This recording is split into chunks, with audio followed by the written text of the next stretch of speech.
Welcome, everybody. Oh,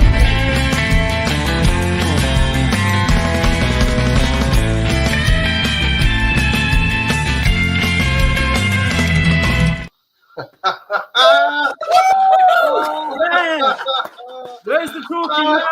Look at all these Tottenham supporters coming out from underneath their Thanks Ross for spending the evening with us Tottenham fans. I know you've got nothing else better to do in your lives, so thank you for joining us. Cheers. Thank you. We're gonna win the league. We're gonna win the league. You guys couldn't even roast a chicken on top of a basketball. Fake ass plastic club. Oh my! You know what? You guys need to hold it now. Like literally, you guys need to hold it. For first though. Well, you have. Check this out, Will. You have more goals against you than we do for us. 2. So who's got the better defense? Tottenham Hotspur, where draws are wins and losses are draws. The DVDs are That's all I'm coming. gonna say. Anything to keep them happy. Listen, I know it's shit, right? Because when you haven't won something in so long, which obviously we haven't experienced because we actually win stuff. When you haven't won something of decent quality for so long, it obviously does play with your brain a bit, and like you do take draws as wins. We're still undefeated, even though they lost on penalties. But listen, at the end of the day, you got to give out to the charity, and you got to give them, listen, just let them have their moment. All right, it's okay. We get it. It's giving you a bit of a boost. Oh yes, we've got something now. We've got something to hold on to. Yeah, come back to us in May. Come back to us. If the season ended at 10% done, Spurs would get a trophy. You've played about 14% of the season so far in week 8. So let's just calm our little Spurs boots down. And calm our chickens. Hey, listen, can we just say, relax.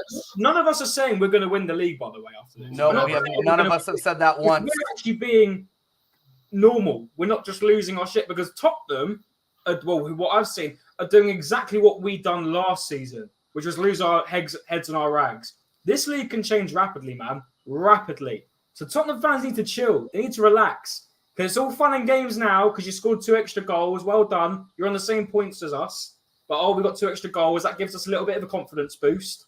Fair enough. It's all right. Sounds like you're in kindergarten. Where did those goals come from, Connor? I think Burnley? Wasn't it Burnley? Listen. Wow, impressive. This league can change like that. This league can change like that. And we learned that last season.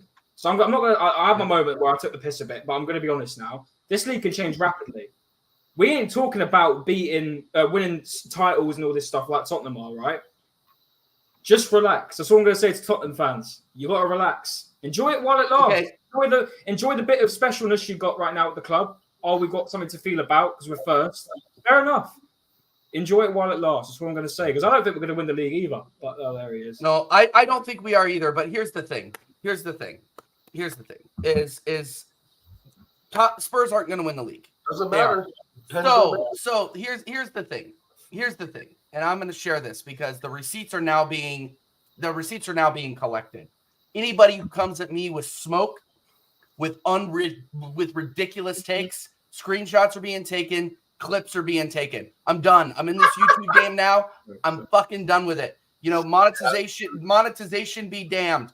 And the first receipt I took was today.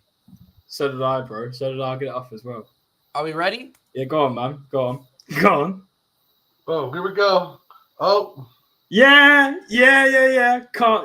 Elias. We are winning the league. You heard it from Elias. But now we've got a measure saying we aren't winning anything this season. Elias, where's the confidence, bro? You're top of the league. You're top of the league. Got on YouTube, bro. You're Tottenham Hotspur. You see? Elias, you just shut it all down now. Just shut the channel down. Stop participating.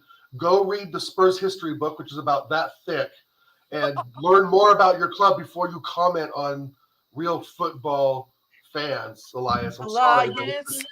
Go back to your hole. Anyway, all right. Just in case you missed it, Arsenal 1, Manchester City 1-0. 0. The Arsenal 1-0. So that's the best results. The 1-0 to the Arsenal. Yeah. Shameless Sunday has begun. You can catch me on YouTube all day long, people. All day. If you're in the UK, all night. Lovely stuff. Big up Will Stewart for the super chat. We beat City all the time. It's not that hard. 5 minutes. Even after today's Sun by himself has more goals against City than your whole team since 2015. And here comes Will with the Sun stats. Woo! Heung-min Son is an excellent number 9. He is very, very good. He is a very, very good number 9. I agree with you. 100%. 110%. I take quickly before we go on to the next super chat from Will, because big up to Will for that, by the way. But I believe this is Stell on the Tottenham away account. I predicted 3-1 to Man City because we haven't beaten these guys in 8 I predicted 2-1. We haven't. Well, yeah, fair enough. But we haven't beaten these guys in 8. I was being a realist. But my club proved me wrong, which is all I want my club to do. And they've done that. So you can call me a fraud, whatever. I was being a realist. But now they've changed my opinion on it. Do I think we could go to the Etihad and beat them? I still don't think we can.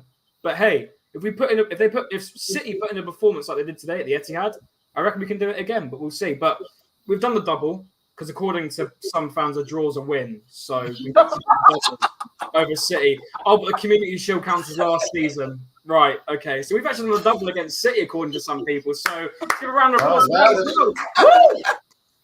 No, you guys brought this on yourselves. Everybody brought this on yourselves. Like, this is going to be TJ Warren TV in fine form, okay? You guys brought it on yourselves. Top of the league pictures right now. What it is. Yeah. You guys are going to that right now. We'll see you guys are going to regret all of this. You guys are going to regret all of this in like 4 weeks. You guys are going to regret it. Like, no, do you know what? We'll see what happens. As I said, I'm a realist. I do think they will be up there for a bit. Because they do play all right football. I'm not going to deny they are good. I'm not an idiot because I'm as much as I like to banter. Big up to Steve. Tell him, Steve. As much as I like to banter, Tottenham are playing good football, but it's not going to last forever. And you can clip that, do whatever you want with it. Oh, Stel, I'm going to stop. I'm literally going to stop. I'm going to stop highlighting your stuff. Yeah, no, you can. You can click me all you want, but today is my day, Stel. How is being first in the league on the 8th of October success? They finished 8th last season, 7th or 8th. I mean, I don't get how being first on the 8th of October is success. I don't get that. But hey, it is what it is. If that's the levels, then that's the levels, isn't it? But, yeah. And let me go ahead. Let me say one more time. Nobody on this channel has said that Arsenal are going to win the league. We are celebrating a unanticipated win at the Emirates over the reigning European champion, Premier League champion. Yeah, that's all I'm going to say. One guy here that deserves this win. One guy in the chat that deserves this, and that's Carl Walsh-Gunner. Big up to you, man. You deserve that. Yeah, this season. I'll never forget that video. Wait, it says this season. This season, you're tied with us in week 8. Calm down, Stell. Calm down. Seriously. We're taking the 1-0 win. It's the glory to the Arsenal today. You don't have near the trophies of the success our club has. You never will. Ange Ball, you open up, you will get slaughtered by Newcastle, Brighton, and Villa. So, number 1, don't come to us about, talk to me about this season. It's week 8. It's week 8, bro. And they're celebrating the league. They're celebrating winning the league. You have no point. You have no, point to stand on. There's no point of discussion. There's no subject. The subject is that we're tied on points and we've played tougher teams than you have, Stell. So stop telling me this bullshit in the chat. Stell, you're a wind-up merchant. Really funny, but your comments really really kind of say otherwise because today's an Arsenal day and you guys barely scraped it past Luton and we're tied on points in week 8. Yeah, tied on points in week 8. And guess what? Nobody on this channel is celebrating being top of the league. I'm not talking trash, Stell. Nope. I'm not talking trash. You guys are the ones in here talking trash. Yeah, you guys are coming. We haven't beaten in a while. It's Shameless Sunday. Take the L. You guys barely beat Luton. And that's the fact. You barely beat Luton. And you barely tied us. Yep. Facts. I don't see your points at all, Stell. Will? Yay. Wow. Yay. Sun scored more. Yay. Who gives a flying F? We're tied with you on points in week 8. And you have played nobody but us and United. And Liverpool, you barely won. It was for the fucking ref. Chill, big up Will, by the way, another $2 super chat. Show Stefan's comments. Well, you know that Stefan, me and Stefan don't agree on things. Me and Stefan don't agree on things. They didn't think we would win. They thought we were going to get blown out. A lot of us thought we were going to lose today. And it didn't happen that way. We played some of the best football after the 70th minute. If we would have played that way against Spuds, we probably would have played them off the pitch. But that was for a different day. Yep. Yeah, no, look, I'm not going to spend all my time talking to Tottenham away because Tottenham away is not on this one. Shameless Sunday is in full effect here. Unlike other people, we don't celebrate being first in October. So we'll go ahead and move on to the game. Guys, I'm going to be honest with you. Not impressed. Not impressed with that first half. Bias, please. Really wasn't. Let's be honest now. Like, we can be shameless, but we can also be honest. Okay. Up until about the 70th minute, we struggled. Gabriel Martinelli changed that game for us. Martinelli was way more going forward. Trossard didn't have a good day against Kyle Walker. I like to say Martinelli had a bit of a better day with Kyle Walker. Haaland wasn't at it today. Saliba locked him off differently. He locked him off differently. When Haaland was trying to get the ball, Saliba had him. So big up to Saliba today. No one cares about. I do wish we made. Then again, we did win the game. I mean, I was getting a bit angry because I thought, oh, here we go again. Substitutions. They're taking a bit later than usual. You know, when Arteta likes to do them a bit later, then I think, wow, we need to sort of be getting on a bit here. But listen, we won the game, and you can call it a deflected goal, whatever. It was a good shot from Martinelli, and it went into the goal, and he deserves that, man. Big return for him. Thomas Partey's back. I'm very happy about that. And it just shows. Although it was a very mid-off from both teams, including Manchester City. Manchester City were not at it today. But I don't want to hear excuses about, because Rodri was out, because De Bruyne's not there. Manchester City could have still beaten us today if they wanted to. Yeah, for sure. Right? So, what's my point? Just shows that we don't need Saka for every game. As much as he is one of our best players, you can rest him, Mikel. You don't have to put that. I will get into one play in a minute. It really pissed me off today. But it just shows you do not need to play Saka for 87 consecutive games when he has an injury. So I'm glad he didn't play today. Jesus done very well on the right today, I like to think. He did very well. I do think he's better centrally, but he's done his job today. And listen, and I'm happy. I was buzzing, man. Absolutely buzzing, because we haven't beaten these guys in 8 years. You got to respect it. Sure. Even if you are a Spurs fan, you've got to respect it. We've been absolutely torn apart by these guys, left, right, and centre. And by 8 years, I'm in the league, because obviously we did beat them in the FA Cup. But yeah, listen, I'm buzzing, and just what I needed on my Sunday evening. Sorry. And you know what? I was really going to this game thinking we're going to get slapped around as we usually do. I thought we were too. Especially when I saw the lineup, I wasn't confident. I don't know what was different today, because Man City just didn't look their normal selves today. I don't know what it was. It's not because Rodri's out, because they've got the players to go in. Kovacic should have been sent off today. Well, we'll get into that in a bit, I bet, because that was atrocious. More appalling shit decisions from Stockley Park. And that's going to be another thing that's going to go on to next week, where pundits going to have a go at Mike Dean, and Mike Dean's going to try to defend it. Bullshit. Kovacic should have been sent off, and they should have been down to 10 men. So there we go. Another poor decision from the VAR. How they didn't see that is beyond me. But hey, we got the win. 3 points. That's all we need. Every week, we'll go for 3 points, and we see where we end up. But yeah, it wasn't the best of performances, though. That's for sure. It wasn't the best of performances. And Eddie Nketiah, shocking. Awful. Absolutely shocking. Yeah, awful. I need to leave my club. Waste of space. Dead. Worst player on the pitch today by far. Yep. Maybe him was actually. I don't know about that. I think Trossard had another. No, he was pretty bad. TJ. Him or Trossard, but Nketiah, I love to press. I love this. I'm a poacher. He don't do none of that. He had one shot that was off target around the post. He's not good enough. Apparently, Brentford want to do a swap deal with him and Ivan Toney. Take my money. Take everything. I would happily swap him for Ivan Toney. Happily. So, yeah, I'm going in on him today because he was trash. Didn't offer anything up front. But hey, Kai Havertz got an assist, boys. All right, guys, let me call out a couple of spread, blah, blah, blah. Now, listen. Yeah, I'm proud that we got the result. Martinelli, my guy. Love him, man.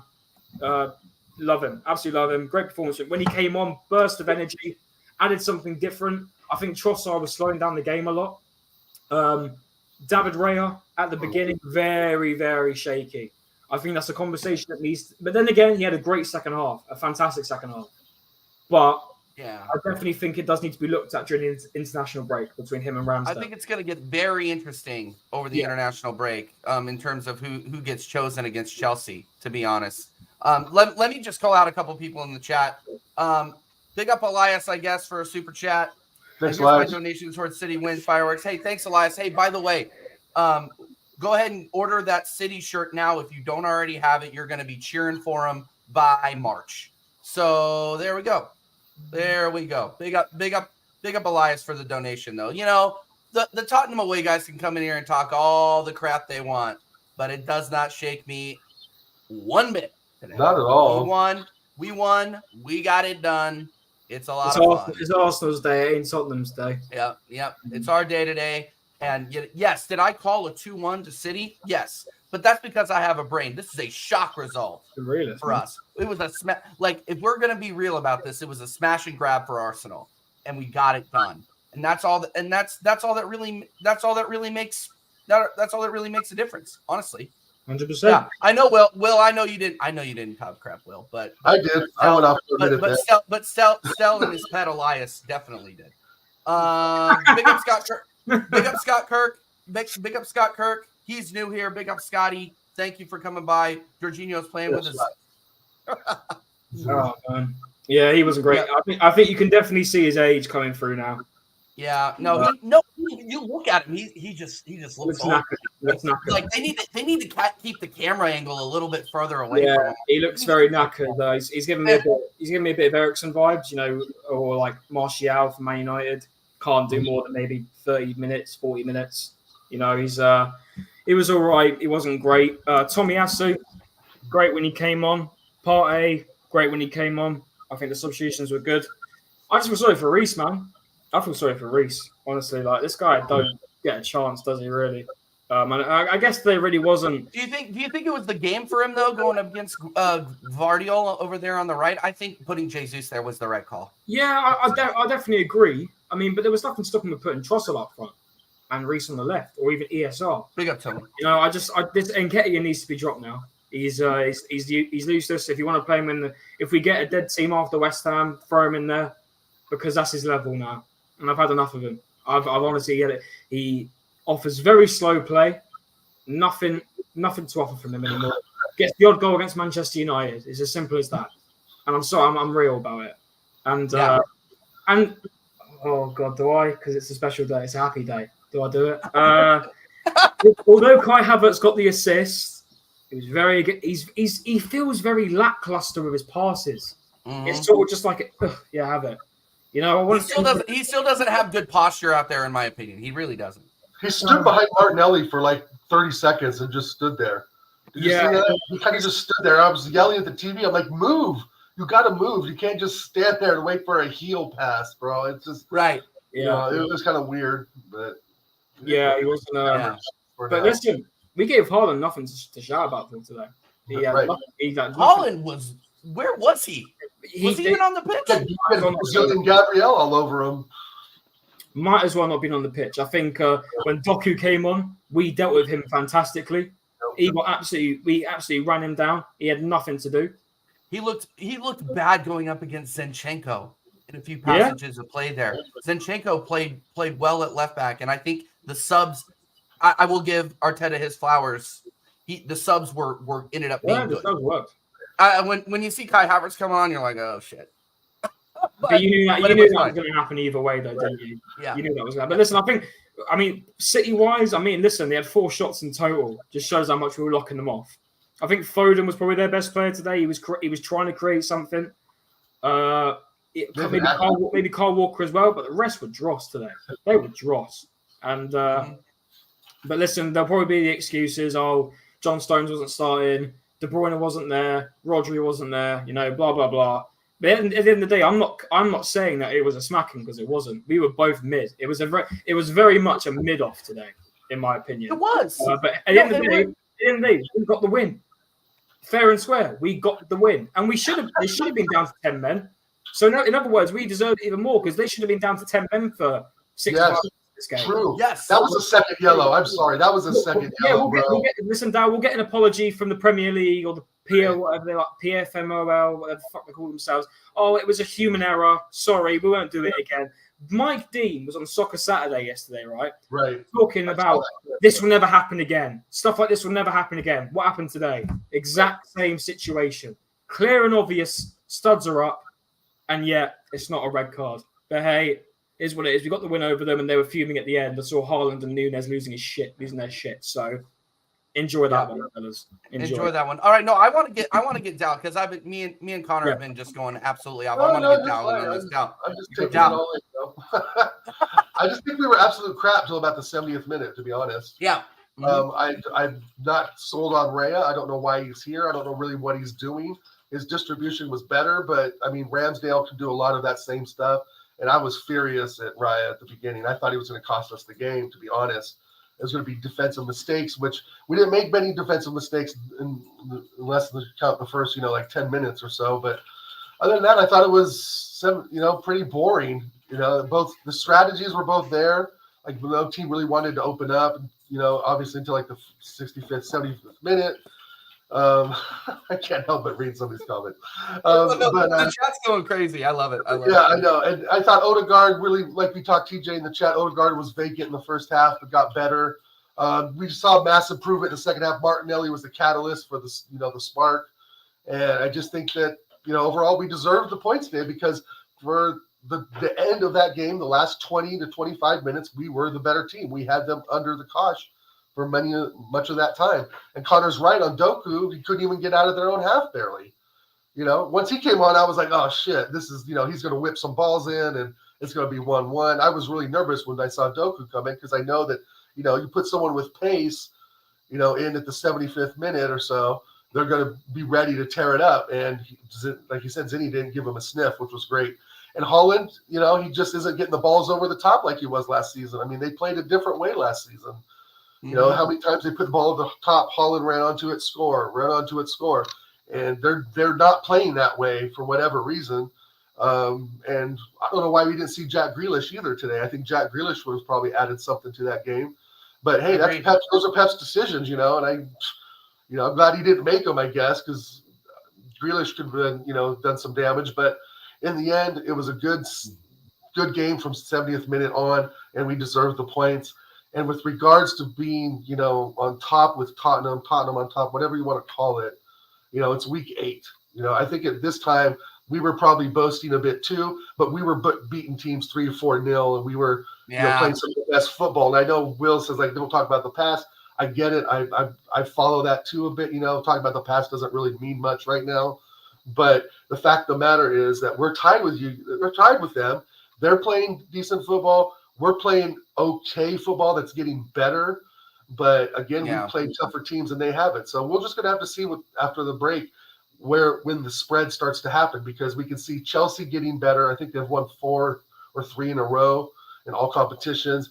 And, United just won. They lost to Galatasaray, but I don't know. They looked bad until injury time. Holy crap. Yeah, right. And there's still a lot of football to play, and I think our friends at Tottenham would agree that too. But being on first, it's happy for them. I get it. We felt the same way last season.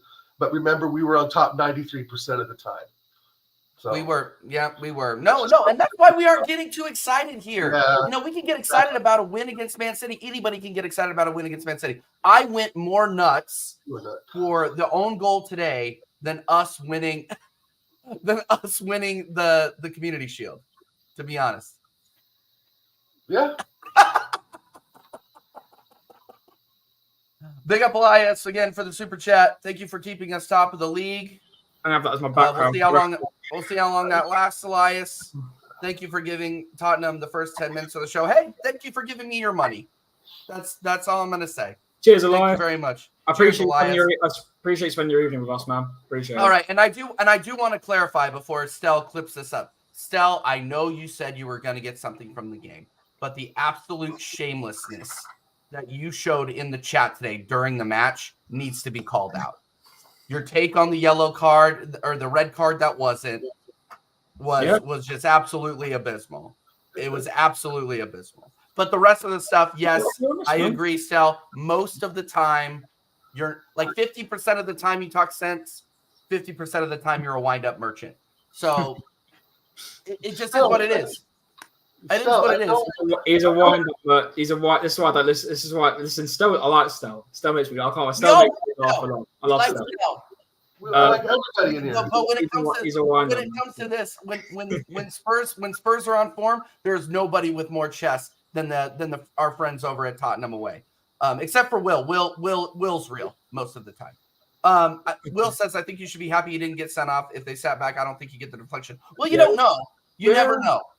It happened the way it happened. I can't agree with that to a sense because we are crap at breaking teams down, as we know. Yes, we are. We are bad. I was playing out of play today. When we were just playing around the back, it was very all game. It was very slow. It was very timid. It was all passing backwards. Yeah. There was no, but I understand there was no real go for it because it is Manchester City. At the end of the day, it's the best team in not just England and Europe at the moment. Yeah. So. I understand whether maybe the confidence might be a bit low, but there wasn't much, confidence. I'd say. Can I ask you guys a question? If they did go down to 10 men, do you think that Pep would have sat back? I doubt it, but I don't think so either. I mean, if he wants a result, then maybe go for the point. But listen, at the end of the day, I hate these type of questions because it's all hypothetical. We're not living in we're not living in a different reality where we see the result. It could have been 4-0 to Man City if that happened. It could have been 4-0 to us. It could be 1-0. We don't know. So I'm not doing none of that BS. At the end of the day, he should have been sent off. And what would have happened. Maybe we lost. We don't know. But at the end of the day, everyone on this show knows damn well. Let's get Stel on if we want to. Screw it. Stel no. I don't want Stel. Stick around. You can stick around. We'll send you the link. But we have to talk about the match. We can't. 15 minutes of the show has been us yelling at you, and we can end the last 15 minutes of the show yelling at you. Points. I know what you're saying, Will. I mean, we're just tied on points. That's all I've said. We each have the same amount. Let's do player ratings. Yeah, let's do player ratings, and then we can have a throwdown, I guess, because why not? You say a word, and they just jump on it. I said, we're tied on points. Oh, my God, it's got a tie. We're first. You're tied on points. Yeah, I'll send you and Will the link I'll send you and Will the link when we're done here. Let's do player ratings real quick because honestly, there aren't really main passages of the game that we can really get into. Mm-hmm. I thought the game was dead, to be 100% honest with you, until Martinelli came on. So let's go ahead and go. Let's go through the Arsenal players here again. 1-0 to the Arsenal. Make sure that you are smashing the likes. We have had a ton of people coming in and out of here. Thank you guys so much for coming to TJ Warren TV. Everybody and their mother is streaming right now, so we appreciate you coming by. All right, let's start off with David Rhea, and I want to start with Dal first, though. What's up? All right, let's go. Sorry, Will. I'll watch my names. Thanks, teacher. Tied instead of same. Okay. Fair enough. Tomato. I don't give a fuck. All right, let's start. You can go ahead and go first, Dal. David Rhea. So happy to be on top of us and tied or same points. Okay. Want me to go first? So where we start at? Rhea? Yeah. 4. 4? Okay. Yeah, he's fucking terrible in the first half. My blood pressure can't take it, bro. I'm 49 years old. I've been following this club, like I said, 24, 25 years. I'm not new to this. That motherfucker was putting my blood pressure to the limit. His little dribbling of the ball, the Julian Alvarez thing. I mean, so right there, right when that happened, my confidence was done. I'm like, okay, they're going to beat us 3-0 because Raya, we're going to fuck this up. But he came back from a 2 to a 4. Why is Ramsdale not playing? I don't get it. I don't know why Raya's here. I don't see what people see. The distribution's good, but yeah, Taro 2. Exactly. So, no, 4 for me. Because he got better. Sure. Yeah, he did get better. Connor? I'll give him a 5 personally because he had a really bad first half an hour. But I'm not going to deny he done good in the second half. I think he changed a lot. I think something must have been said in the dressing room at half time. As much as people want Ramsdale back in, I completely understand that because Ramsdale was a good goalkeeper. I don't want people to now completely turn on him because at the end of the day, Raya is still a good goalkeeper in my opinion. I don't think he's crap. But no, completely agree. He had me on the edge of my seat for the first half because he was very bad with his feet. I think he was very anxious. Don't know why, because he got a double against City last season, and probably you could say a worse Brentford team. So yeah, bit strange, but hey, I thought he got better in the second half. So I'm gonna actually I'll give him a 4.5. I'll give him a 4.5, and Okay. hopefully if he does come into the team again, he does a lot better. I agree, and I'm gonna give him a 5 just because his mistakes didn't cost us, but he needs to be careful. Needs to be very careful. Big up Carl Rossi for the super chat. He says someone make sure these Tottenham lads aren't giving sugar past 4 p.m. again. No, facts. People are super aggro about an Arsenal victory. Like Just it Will, we're even on points. We're even. We are even on points with Tottenham. Yes, that is true facts. We speak nothing but facts on this channel. Nothing but facts. All right. Next up, we got Alexander Zinchenko. Down. Solid 7 today for me. I thought he wasn't that bad at all. Was that a 7? Oh, there's scores on there. I don't know whose those are. Okay. Yeah. Who bet? What is that? Bet. What site is that? What's that? Oh, this is what site is that? Bet Okay. Footmon. Okay. Okay, I'm just saying. I'm not copying that. That's all I guess I'm saying. But he was definitely a solid 7 today. I'm comparing a lot of these players from like the 65th, 70th minute on. Right, Zinchenko was a 3 in the first half. I thought he was okay, but he got so much better in the second half. He shut down Doku, like Connor said, which was I think a big job in itself. So I'm gonna give Zinni a solid 7 today because I thought he was actually pretty good overall. Yep. Personally, for me, I'm going to go for a 6. Good, definitely above average. I don't know. He just played passes, didn't really work, but he was doing his thing. This time he didn't lose his head because it seems like whenever he used to play City, he just lost his head left, right, and centre. Always just sort of gave into the banner that they would give him. But no, he done above average. I didn't think he was fantastic. I definitely thought Ben White was the better fullback today.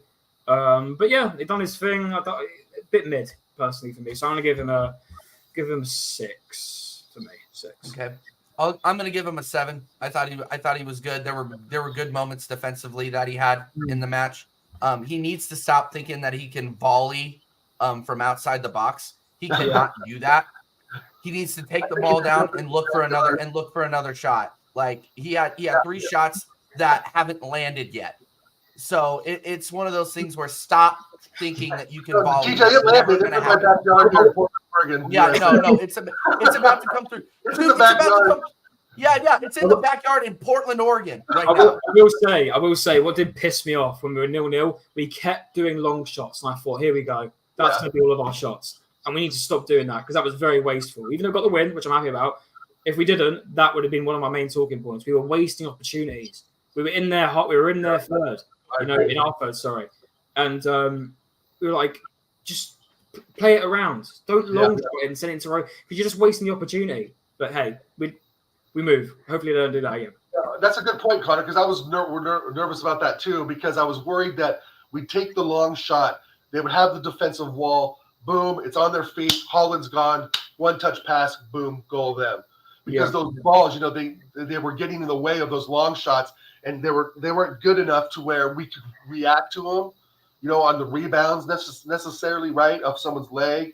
And City seems like every time we did a long shot, they had control of the ball instantly. And I think that's where their break was, but we broke it down. So that's a very good comment. Yeah, definitely. Yeah, 100%. Okay, let's move. Oh, by the way, I want to call out Mama Flossie. Big up Mama Flossie. I see you out there. Long-haired Yeti. Big up Long-haired Yeti. I hope you're well, my friend. Big up everybody inside. Danny, I see you too. Go subscribe to the Hotspur Hood. I did a really, really nice show with Danny over there earlier in the week. It was a lot of fun. Just record. No, me and him just recorded and talked football for 90 minutes, like without raising voices at each other. It was actually very, very nice. Good stuff. Yeah. So it's good stuff. All right, Gabrielle. Man, I'm going to give him an 8.5 today. Ooh. Yeah, I thought he was great. Did you see the one overhead kick he did on defense? Yeah. He was incredible play today. I think if we would have had that Gabrielle against the Spuds, we would have ended up winning, but I don't want to talk about the past. So yeah, 8.5 for me. He was fantastic. Yeah, for me, I thought he was good. I think I do think Saliba was the better defender today, but he done his job and he didn't give City pretty much a sniff today. Let's be real, we didn't really have much to do against Erling Haaland today, so which was very good, especially with Haaland, because Haaland can be dangerous on his day when he wants to be. I'm going to give him a 7. I'm going to give him a 7. Yeah, I'll ride the fence. I'll give him a 7.5. I thought that some of the defensive plays he made in the box were immense. You know, if he doesn't make that overhead kick, man, like it might have been long. He did stand out today. I thought he was very, very good. So 7.5 for Gabriel Magalhaes for me. William Saliba, Rolls Royce. I want. Sorry to interrupt. I know Dan's going fast. But I want to stop hearing this agenda and hate on William Saliba. He is genuinely one of the best defenders in this league. I'm not even saying that as an Arsenal fan. I'm being completely honest. And I think rival fans can agree. He stopped Haaland today from creating anything. He is a quality, and he's only 22, 23? Like, come on. He could be world class, man. He could be world class in a couple of years. The agenda I'm hearing from some rival fans saying he doesn't get into like best 11s and shit. He is one of the best defenders in this league, and he is so young. And this is him now. Imagine what he'll be like at 25, 26, maybe even older than that. So give the guy respect. He'll be really good at the Bernabeu by then, Connor. Probably be out of Arsenal by then, unfortunately. But I'm going to give him an 8.5. I thought he was fantastic, man. I thought he was fantastic. I'm going to pair that up with Gabriel. He was phenomenal today. By far one of the best center backs in the league. And I'm not just saying Arsenal. I would say that if he was at, God forbid, Tottenham or Chelsea as well, because he'd be a shining light in any of those clubs. Big up William Saliba. Kept Haaland out of the game. 8.5. Yep, 100%. 100%. Yeah, no, and I agree with Carl Rossi. It's insane that he's only 22. Yeah. 100%, bro. No, it's absolutely insane. And with he was class again. I'm going 7.5 again. I thought the pairing deserved a 7.5. I think it would be an 8 or a 9 if City threatened a little bit more, but they didn't really threaten all that much. They're like, how many shots did City have? 4. 4? Yeah. How many on target? 1? 1. I think 1 or 2. Yeah. So I don't know what was wrong. I don't know. Like, you got a deeper guys. What was wrong with them today? I don't know what was going on. They weren't good. I'm not going to put it down to like Rodri being out, because as much as Rodri is a very good player for them, and he is awful when it comes to Arsenal, as in awful for us when it comes to Arsenal. I'm not putting it down to that. That team was more than capable to beat us today. Oh, for more than capable if they wanted to. So I don't know what was going on with them today. I don't know whether they're just out the blue. I don't know what's going on, but it's because they aren't playing the overhead balls to Haaland. They're trying to put it on the carpet more, and it's just not working out for him. I mean, last season again, you guys, if you were to go back and look at a majority of those City games, especially Haaland scored goals like crazy, they're just looping them into him, and he's just chesting down and putting them in like it's nothing. But when you keep it on the floor, you can't get a through ball to him. He has nothing to run onto. Right? He was stuck up there like Aubameyang was for 2 seasons. It was fantastic for us, but I mean, Pep's going to figure it out, and that's why I think today's going to be a turning point for City. Let's not think that they're off the title chase by any means. My God, no, they're not. No, they're not. Right? And I think they'll still go ahead and win it, though. I think they're going to still win it. Yeah, me too. I think today will be a turning point for them. Pep will figure it out, and they'll go to what works, right? I mean, he always fixes things. Remember last season we said they got off to a slow start. We were ahead, of course, for much of that, but we were always looking behind our backs, right? And it took one game for them to kind of turn a new page and go into the second gear and win it. So I don't think we've seen the end of City, and you're right too, Connor. I don't think Rodri would have made a big deal today. What have he done? I don't, he can't be at all places at once. And again, we were the better side after 70th minute by far. Yeah, definitely. 100%. Thanks, Carl. You're too sweet. Yeah, Carl, the best French Irishman looking Irishman we know. Carl Rossi. Big up Carl Rossi every single time. It's kind of a contest between him and Jaminho for sexiest Irishman, and Connor too. Well, Next. respect. Facts, absolute facts. Who is next? You know what? Benjamin White. Benny Blanco. Benjamin man. White. Benny Blanco. Yeah, what do you think? Fantastic day. Fantastic. One of his better games. Great. He was great. Yeah. He was overlapping. He was controlling the ball. He did a little bit of dribbling. He was communicating. I think he's ready now. I think this was his coming out game for the season. Really? This is one of the better games. Yeah, I thought he was superb today. I'm gonna give him an 8. Oh, I agree. Man, I'm hopping over Connor. I agree. 8, Yeah, go for it. I'm going 8. I thought if Martinelli didn't do what he did and we got a draw out of this game, I was gonna give my man of the match to Ben White. I thought he trucked out there today. Played very, very well, was very, very consistent throughout the match. Locked down. But man, and I'm not gonna get overgassed. Let me just highlight this from Yeti again, because I feel like some of the people that are coming in here think like Shameless Sunday, all these Arsenal fans are being shameless. To a point, we know the game was shit. Okay, we know Manchester City are capable of a lot more, but we got the 3 points over a team we have not beaten in the league since 2015. Okay, yeah, we're gonna take it. We're gonna take it, and we're gonna take the 3 points, and we are going to move on to we are going to move into the international break. That's all I'm gonna say. Yeah, Ben White for me, 8. Connor. Yeah, for me, I'm gonna go for just because it didn't date like he did get forward, but I'm gonna do 7.5, pretty much near an 8. Okay, very good, very good. Again, another player that gets disrespected, man. He gets so much because he doesn't. Yeah, I get the whole thing about he don't watch football, all this stuff, blah blah blah blah. But at the end of the day, he's a good right back. And we heard stuff again the other day about how you bought him as a centre back, and the Arteta and all this stuff. And listen, I don't like Arteta very much, but give credit where credit's due. He's a good right back, and I don't think he gets a lot of praise because there are better right backs ahead of him in England. But that's because it shows the amount of quality there is in England's team, especially the fullbacks. So, yeah, I think 100%. He was great today, and I couldn't be more happy with him today. Great player, very composed. When he got forward, he done what he needed to do. He's constantly overlapping, which is what I love from him. I wish we had more of that on the other side, honestly. I do wish we had a left back that overlapped Tierney, but we don't. We do have Zinchenko goes inverted. But, hey, it is what it is. But fantastic day. I'm going to go with 7.5. And I want to shout out Carl Rossi real quick. Gives him an 8 because he nutmegged Doku. Facts. I saw that. Doku didn't get a shout today, man. He did not get a shout. He didn't get a shout. Yeah. Hey, thanks for handling the comments, by the way, Connor. I'm all over the place over here. You know what, bro? I got you. All right. Yeah, let's go Declan Rice. Woo! Baby. Almost my man of the match, but I'm going to give him a 9 because he was fantastic today. Almost a 9.5. There's Rice. He was Declan Rice. Yep. Look at that. 36 out of 40 passes, 90%. 57 touches. Successful dribble, 0, but we can work on that. Tackles 1 Listen, this is what we don't put too much into depth because as much as stats, show this and that. You're watching what you see on the pitch. Very composed. And do you know what I see, Dow and TJ?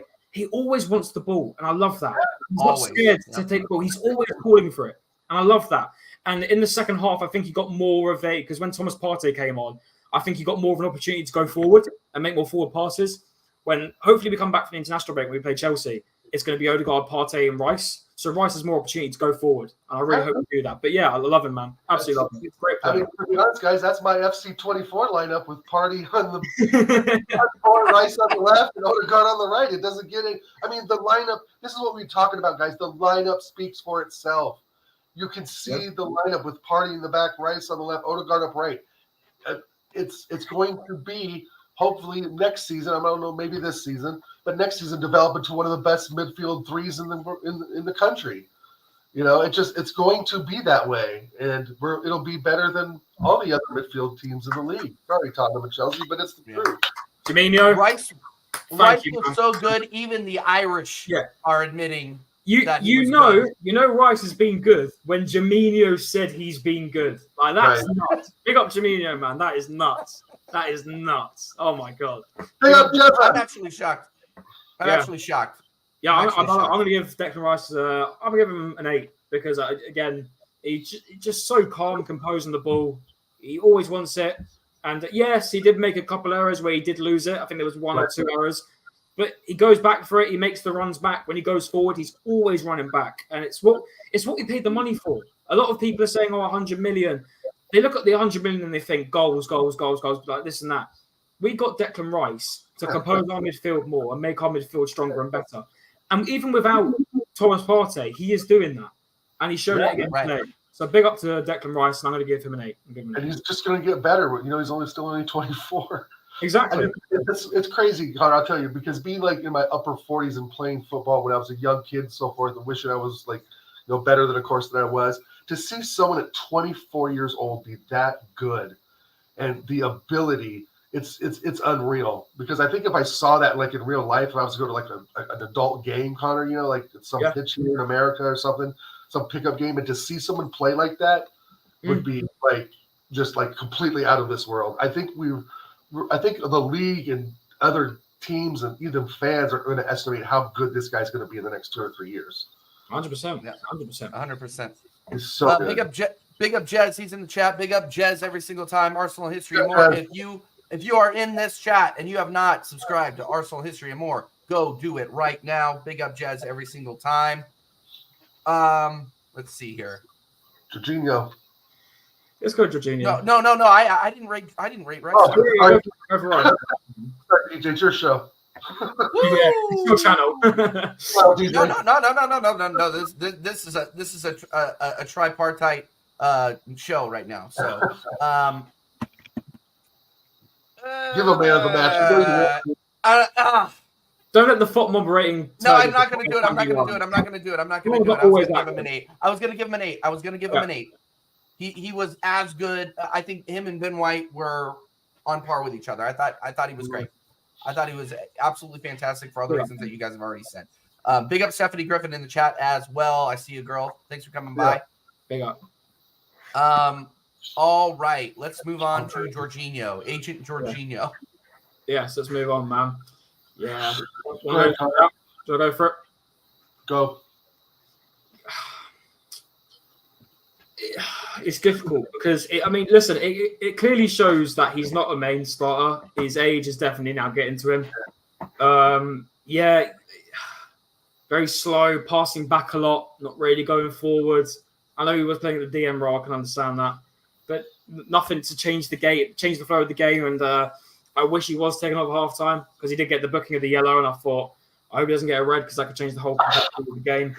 I didn't think he was great today. Listen, he got loads of passes to the final third. I could be chatting rubbish there, but from where I stood, there wasn't enough impact from when he came on. When Partey came on, I thought there was a lot more impact. So I'm going to go for a 5.5 for Jorginho today.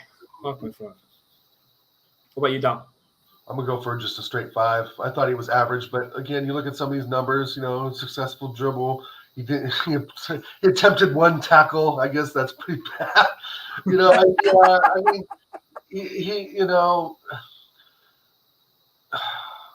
don't know why he's here either. I think he's more of a bench leadership type player. Yeah. Just sort of agree with that. Yeah, and he does have good vision, of course, and can pass a ball, but the game's passed him by. 76 touches, that's a bit much. I'm going to give him a 5. I definitely think he'll be on the chopping block next summer, though. I think he's going to be one that is on the chopping block. I agree with you. I don't think he'll be here next season. But back to Naples you go. Yeah. I'm going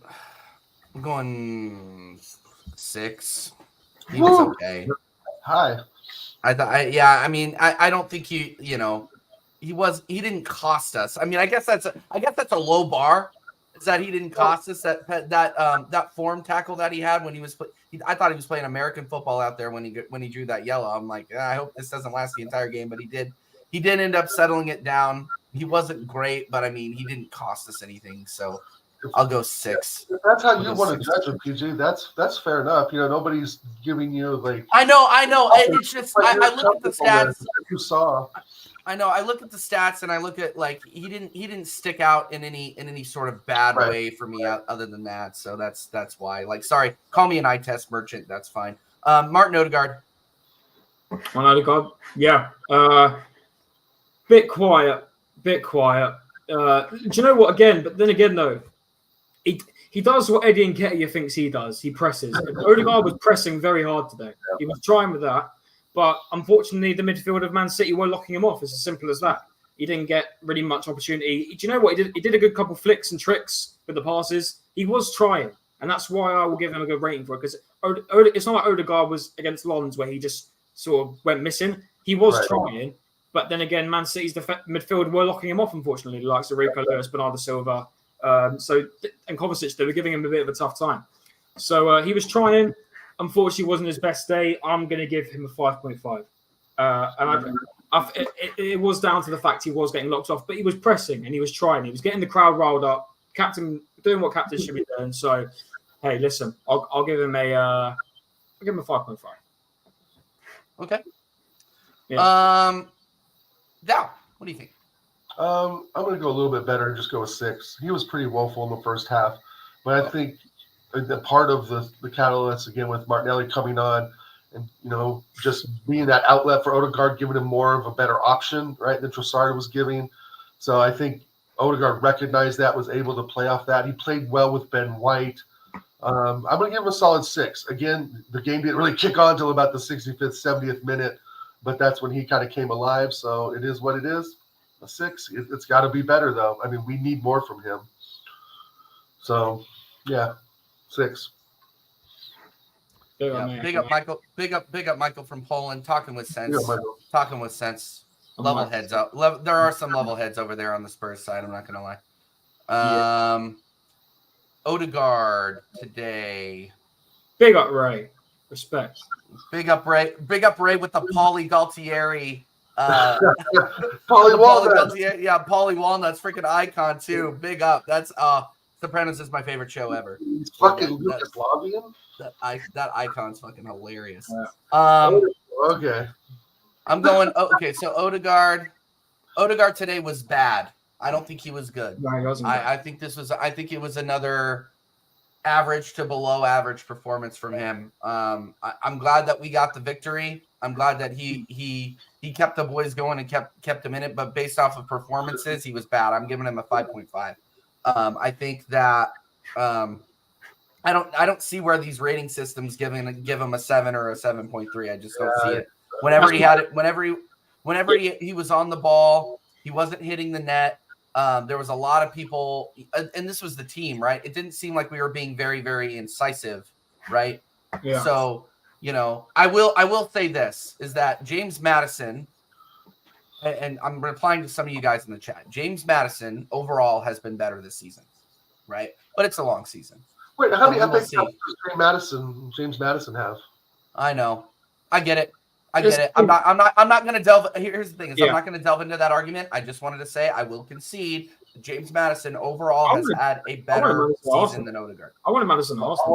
We all wanted him at Arsenal. At the end of the day, we're what, 8 games in? 8 games. And if you watch this channel for any amount of time, and big up everybody if you're new, smash a sub. By the way, we are on our way to 600. Big up. You watch it. Oh, big up, Mr. Post Office. I mean, I'm not here to. I will defend my team when they need defending, but I will sewer them when they need sewering. And Odegaard is on the bad side today. Unfortunately, I'm giving him 5.5. Yeah. Speaking of somebody that didn't decorate themselves very well, Leo Trossard. Awful. Really didn't know what to do today. Didn't know what to do. He was against Kyle Walker. Probably, in my opinion, the best fullback in the league. Still, I don't think anyone touches him. Watch how we'll now get Pedro Porro comments in the comments, but it is what it is.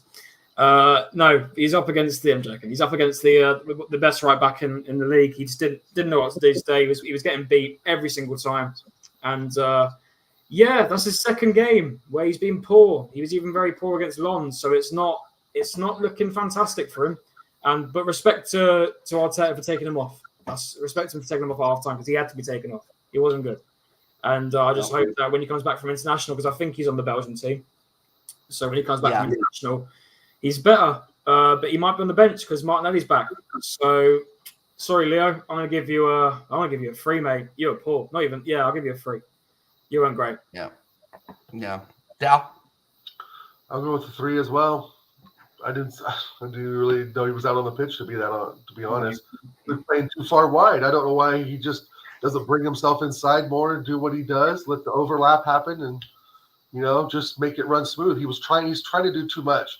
I think we talked about him being on the bench for such a long period of time, right? He'd perform and do great, score some goals, bench, score some goal, bench. Well, now it's kind of like I think his confidence is completely gone because no matter what he does, he's going to get benched. If he would have scored 2 today, he probably would have stayed on. But City's not going to let that happen, bro. Yeah, you've got like Kyle Walker and Diaz up there, and of course Nathan Ackey's getting a lot better than he's been. But I feel sorry for Trossard because I think he was asked to play that wide to stretch out, the defense and so forth. But when he does that, he's just ineffective, just like Aubameyang was when. He was basically left wide back in some cases. So I think Trossard's kind of a victim of mismanagement, and that's played into his head. And of course, the performances aren't there. So a 3 is a good number. Yeah, definitely. I'm going 4. I mean, he didn't. It wasn't like he was. Again, he wasn't too much of a detriment, but he gave us nothing moving forward, and his touch ever since he came back from that injury was bad. His touch was bad in France too, and I called it out. And it wasn't much better today. I just don't think he was very good. I'm going to give him a 4. I hope that he can get his confidence back. You can tell after Martinelli's performance today, he's going back to the bench. Unless Saka's injury proves to be a huge issue, I don't think you're going to see Trossard start out in the Prem or in the Champions League. So, yeah, just hasn't been very good. Speaking of not being very good, Eddie and Kedia. Oh, man. This guy, man. This guy. Oh, my God. 0 shot accuracy, 0 successful dribbles, 0 accurate crosses. 0 shot accuracy. I mean, and listen, I understand it was Manchester City. They're controlling a lot of the ball at the back line. I can 100% understand it. But it's not just Manchester City. It's a lot more. It's every single game. He has 2 good games, and then he drops off again.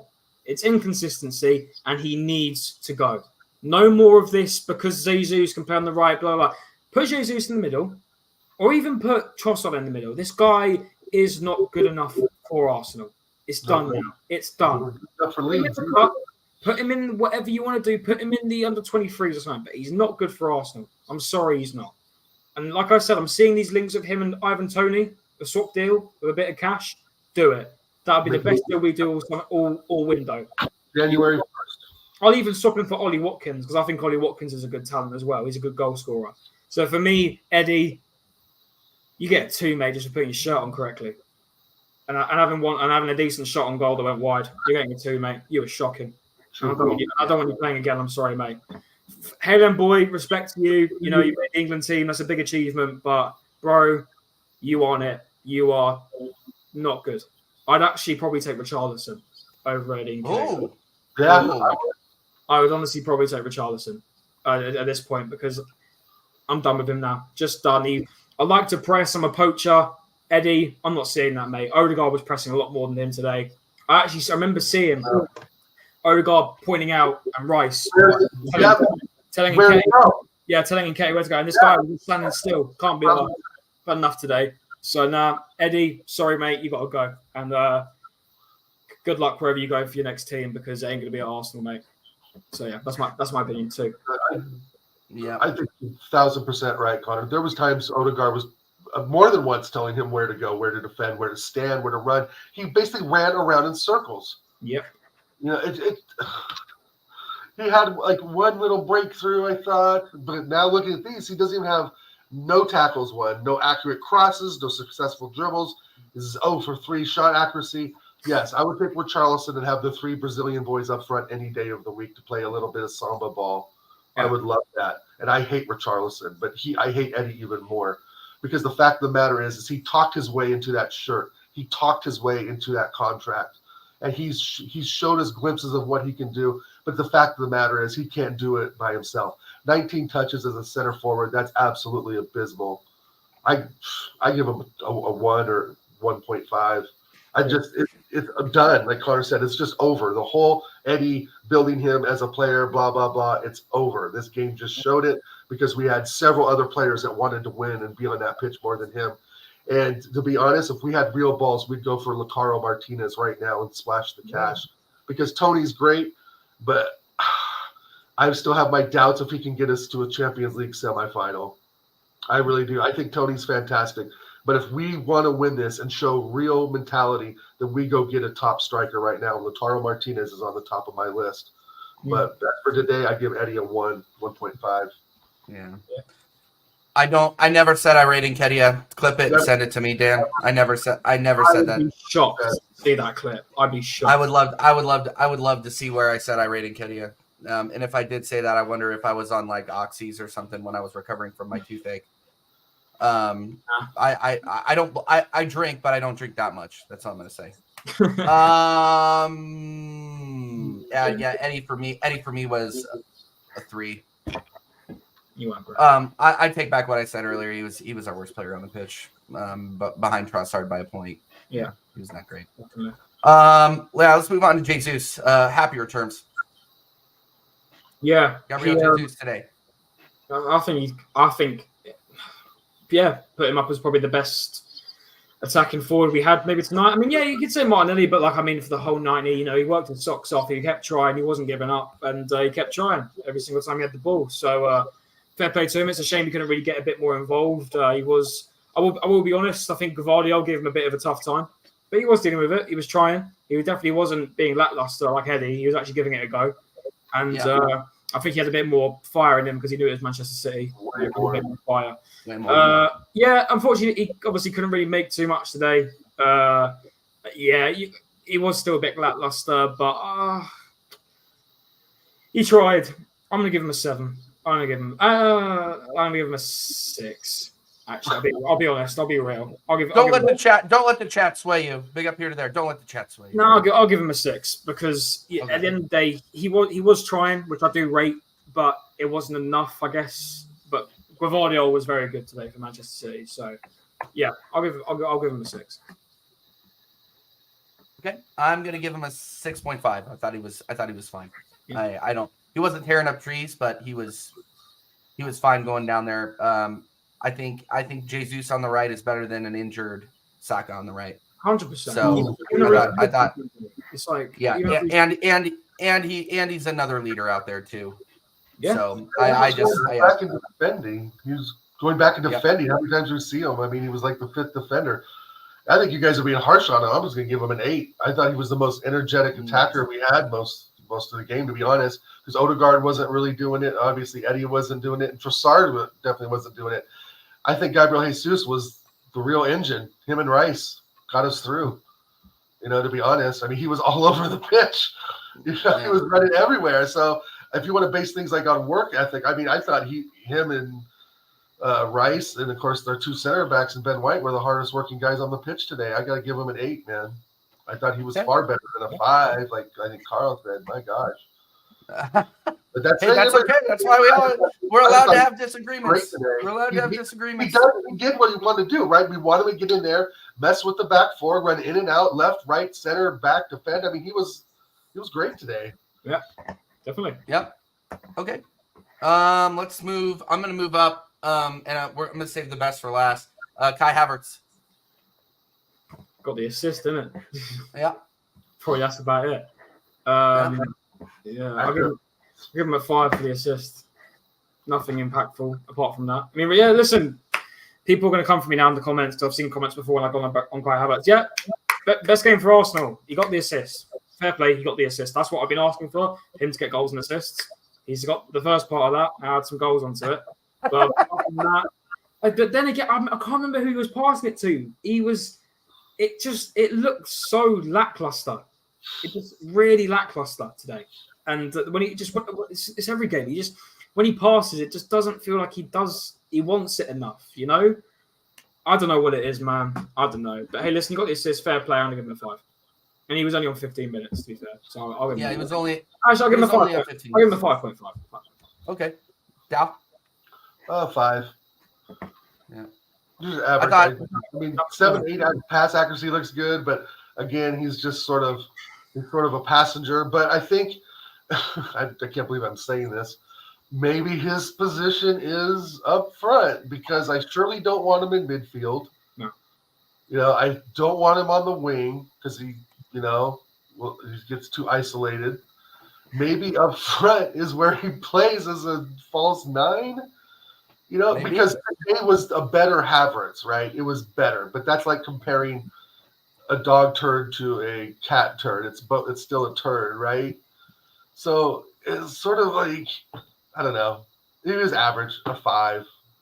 I don't know. It's hard to describe. Yeah. I'm going to give him a 5.5, 0.5 for the assists. Other than that, he was average. And I'm going to leave it at that. He wasn't great. Thomas Partey. I'm giving him another 5.5. Again, he's 15 minutes, didn't have a lot, but he composed the midfield again. Like he comes on, and again, another midfielder I don't think spoken enough about. I just don't think he's spoken enough about. Like, I know when we have Rice now, it's a lot easier, but he comes on and he adds so much composure to the midfield. He does, and I think again another player needs to be spoken about more because I think he's vital for this team. I mean, I wouldn't be surprised again maybe if he's on the chopping block next summer because we've got Rice now. We might need to look for more attacking midfielder again. Maybe I'd love to bring the likes of Lucas Paqueta into Arsenal. By the way, just a little shout. I'd love Lucas Paqueta at Arsenal. But aside from that, again he comes on. He adds stability to the midfield, but unfortunately only got 15 minutes, so I'm going to give him a 5. But I hope he starts against Chelsea and has a great game. So I'm happy to see him back. So I'm going to give him a 5. Okay. Yeah, I'll give him the standard 5. Thought he was fine. Wasn't great. Wasn't bad. I mean, you see what those passes, accurate passes, put in a job, and I can't wait to see him start again. Hopefully, he can stay healthy. Definitely. What do you got, Dal? I'm giving it a 6 just on the passing alone. Yeah. I mean, yeah, he came on. He was part of the difference. He made a difference. So yeah, 6 is fair. Yeah. Uh-huh. Tommy Asu.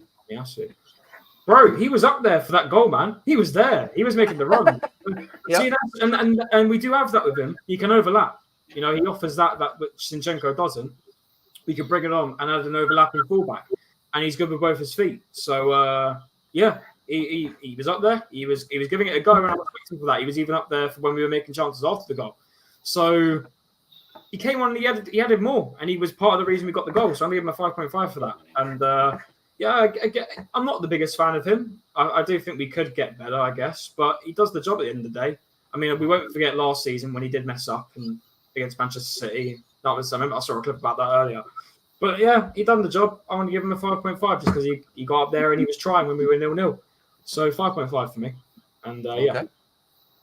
Okay. Dow. I got to go 6 with our man here to there. Tommy did shut down Doku. He overlapped. He did his job. What are you supposed to do? Yeah, solid 6. I agree with that. No, I agree too. Took the words out of my mouth on that. You did a very good job coming in relief, and you knew when Tommy was coming on, we were at least going to we were going to start doing an overlap instead of trying to bolster the midfield with Zinchenko going in there. There was a certain amount of comfort that I saw with that part of the substitution. Obviously, you get a little nervous when Havertz is part of that substitution as well. But yeah, Tommy, I thought Tommy didn't put a foot wrong today. I thought he was very, very good. So 6. The boy. Last but not least, our boy, Gabriel Martinelli, our star boy from Brazil. Dal, give us your thoughts, man. My left winger, 9.5, man of the match. Kept his composure, put the ball in the back of the onion bag, and that's what we needed at that time. Absolutely great goal. We all pushed up. Tommy was up there. Great ball in by Havertz. My left winger. I thought he would be a little more slower, right, coming off an injury. Bro, he came out there with like a fire in his ass, and thank God, because he was the catalyst for winning that game. 9.5, my man of the match. All right. Fair enough. Connor. Just added so much difference to our game.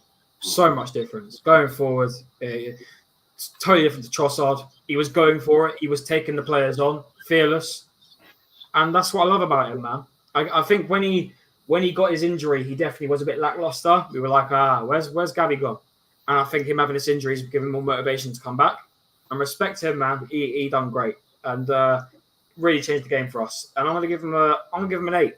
I think he was great, and it was good finesse into the goal. Yeah, you can say lucky deflection, Ake. At the end of the day, he scored the goal, and even before that, he was trying his arse off. So that was a goal that would have gone in anyway, right? I think so. But hey, listen. Ben White's shot when Romero handballed it against Spuds. I mean, that goal would have gone in. Yeah. Right. I mean, I see it. You know? At the end of the day, he got the goal, and even bar that, he was trying his arse off, and he was doing a lot better than the other options that we had on the pitch at the time. Right. So respect him for that. He knew what it meant, and I'm going to give him an 8 for that because I thought he was fantastic, and I'm happy to see him back as well. We've nearly got everyone back now. I think Timber will be back probably, I say, by Christmas, or by late Christmas. Good. So we'll get, hopefully, with no more injuries, we have everyone back soon. We can be going back at it again. So fingers crossed. And yeah, I'm going to give him an 8. Well, I'm not expecting him to win the Puskas Awards, but you're muted, TJ. You're muted, TJ. Yeah. TJ, you're muted. Sorry, I was anticipating. I've got him, man. 9.5. What a player.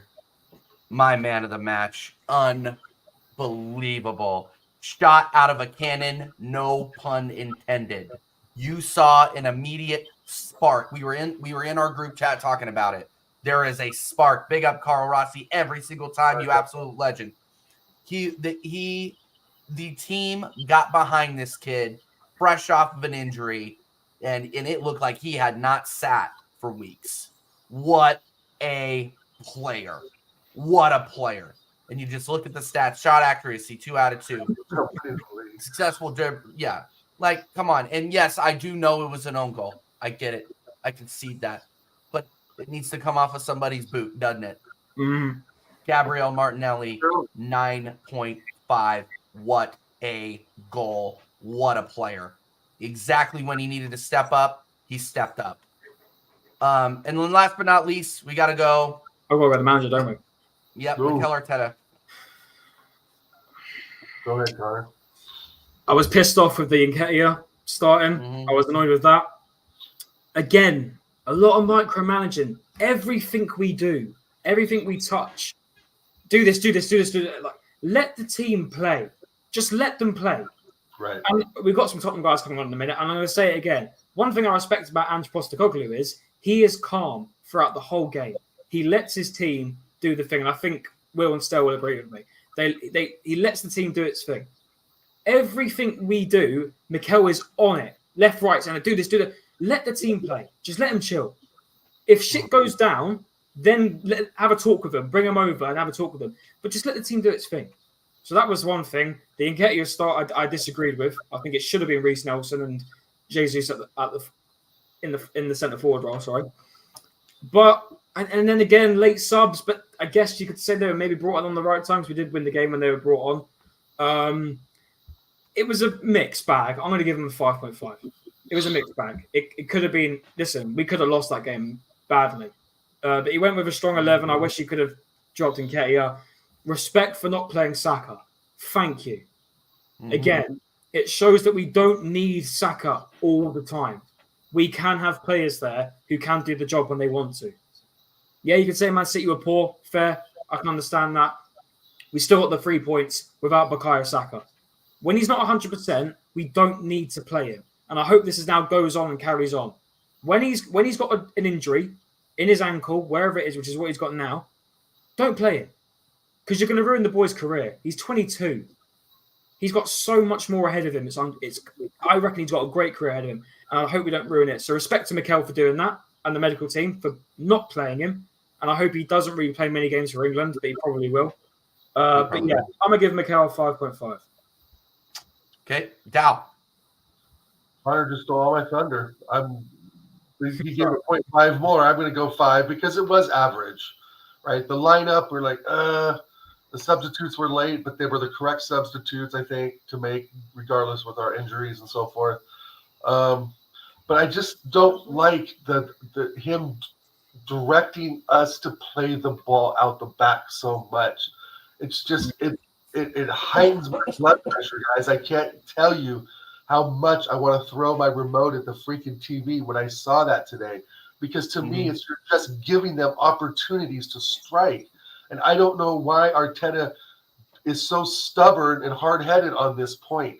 I mean, I get this tactic, right? You pull them up front, you put the long ball, you get the one-on-one with the defenders, hopefully, etc. Right? I mean, I understand the tactic of it, but we've seen countless times where it's backfired on us for the last 4 years that we've been doing this, and again, didn't divert from that. Like even deep in the second half, we were still looking to play the ball out wide to Ben White and Zinchenko, leaving ourselves vulnerable. It's kind of a double-edged sword with that tactic, right? Because you want them to come in and attack to get ourselves open. I just can't stop laughing at these comments. I'm sorry. It totally fucks my train of thought. Yeah, I know. No, it's just the playing out the back is going to cost us, and it damn near did with Alvarez today. And I don't know why we didn't make an immediate switch because, shout out to all you guys in the chat that have coached football, played, etc. You can change things when it's early in the game. It's hard to do it, obviously, later in the game. But in the 25th minute, we're playing around the ball with Raya. It's not good football, and it's dangerous, especially against teams like City, Tottenham now, Chelsea, etc., who still have those pressing instincts. So I give them a 5. It wasn't the best, but of course it wasn't the worst. I will say one thing. As much as I thought we were going to give away a chance when we were playing out the back. Oh yeah, me too. One thing I will say is when we've done it before, we've capitulated, and we actually didn't let them get the ball this time. I don't think we actually played the ball at the back once. I don't think they actually intercepted it. And normally Arsenal do that, and we get intercepted left, right, centre. Not saying I'm a fan of it because I'm not. I rather play free flowing, go forward instead of keep passing it back, then going back to the line and back to the goalkeeper. I was like, strategy, what they're trying to do. We understand what they're trying to do. I do think that was definitely right. We're mistake prone, right? And Tomiyasu did it last season. We've seen Gabriel Silly with a couple hiccups so far this season. And when they spread out the defense that wide, and you can see the City players in the channels, it's like just kick it to Trossard or Martinelli. Just kick it to Jesus on the right. Just bend the ball. I don't know why we're playing it right up to Jorginho. I get it. The strikers rush in, then he plays it to the side. But you're right, Connor. All it takes is one little slip up, and they're in. Yeah. And I was just waiting for that slip up today in the first half. I was literally waiting for the slip up, which means to me, Arteta, it's the wrong strategy. It's the wrong approach. Why would you put your defense under pressure when you don't have to? And that's the thing. It wasn't necessary for us to always do that.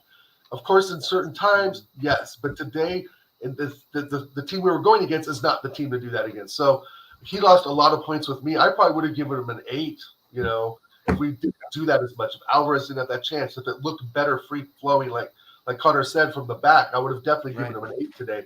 I thought the subs were good. We subbed right away. They subbed 3. We subbed 3. So I think Arteta was more in tune with the tactics today. And we saw Pep getting up a lot and screaming. Pep was out of that seat a lot today.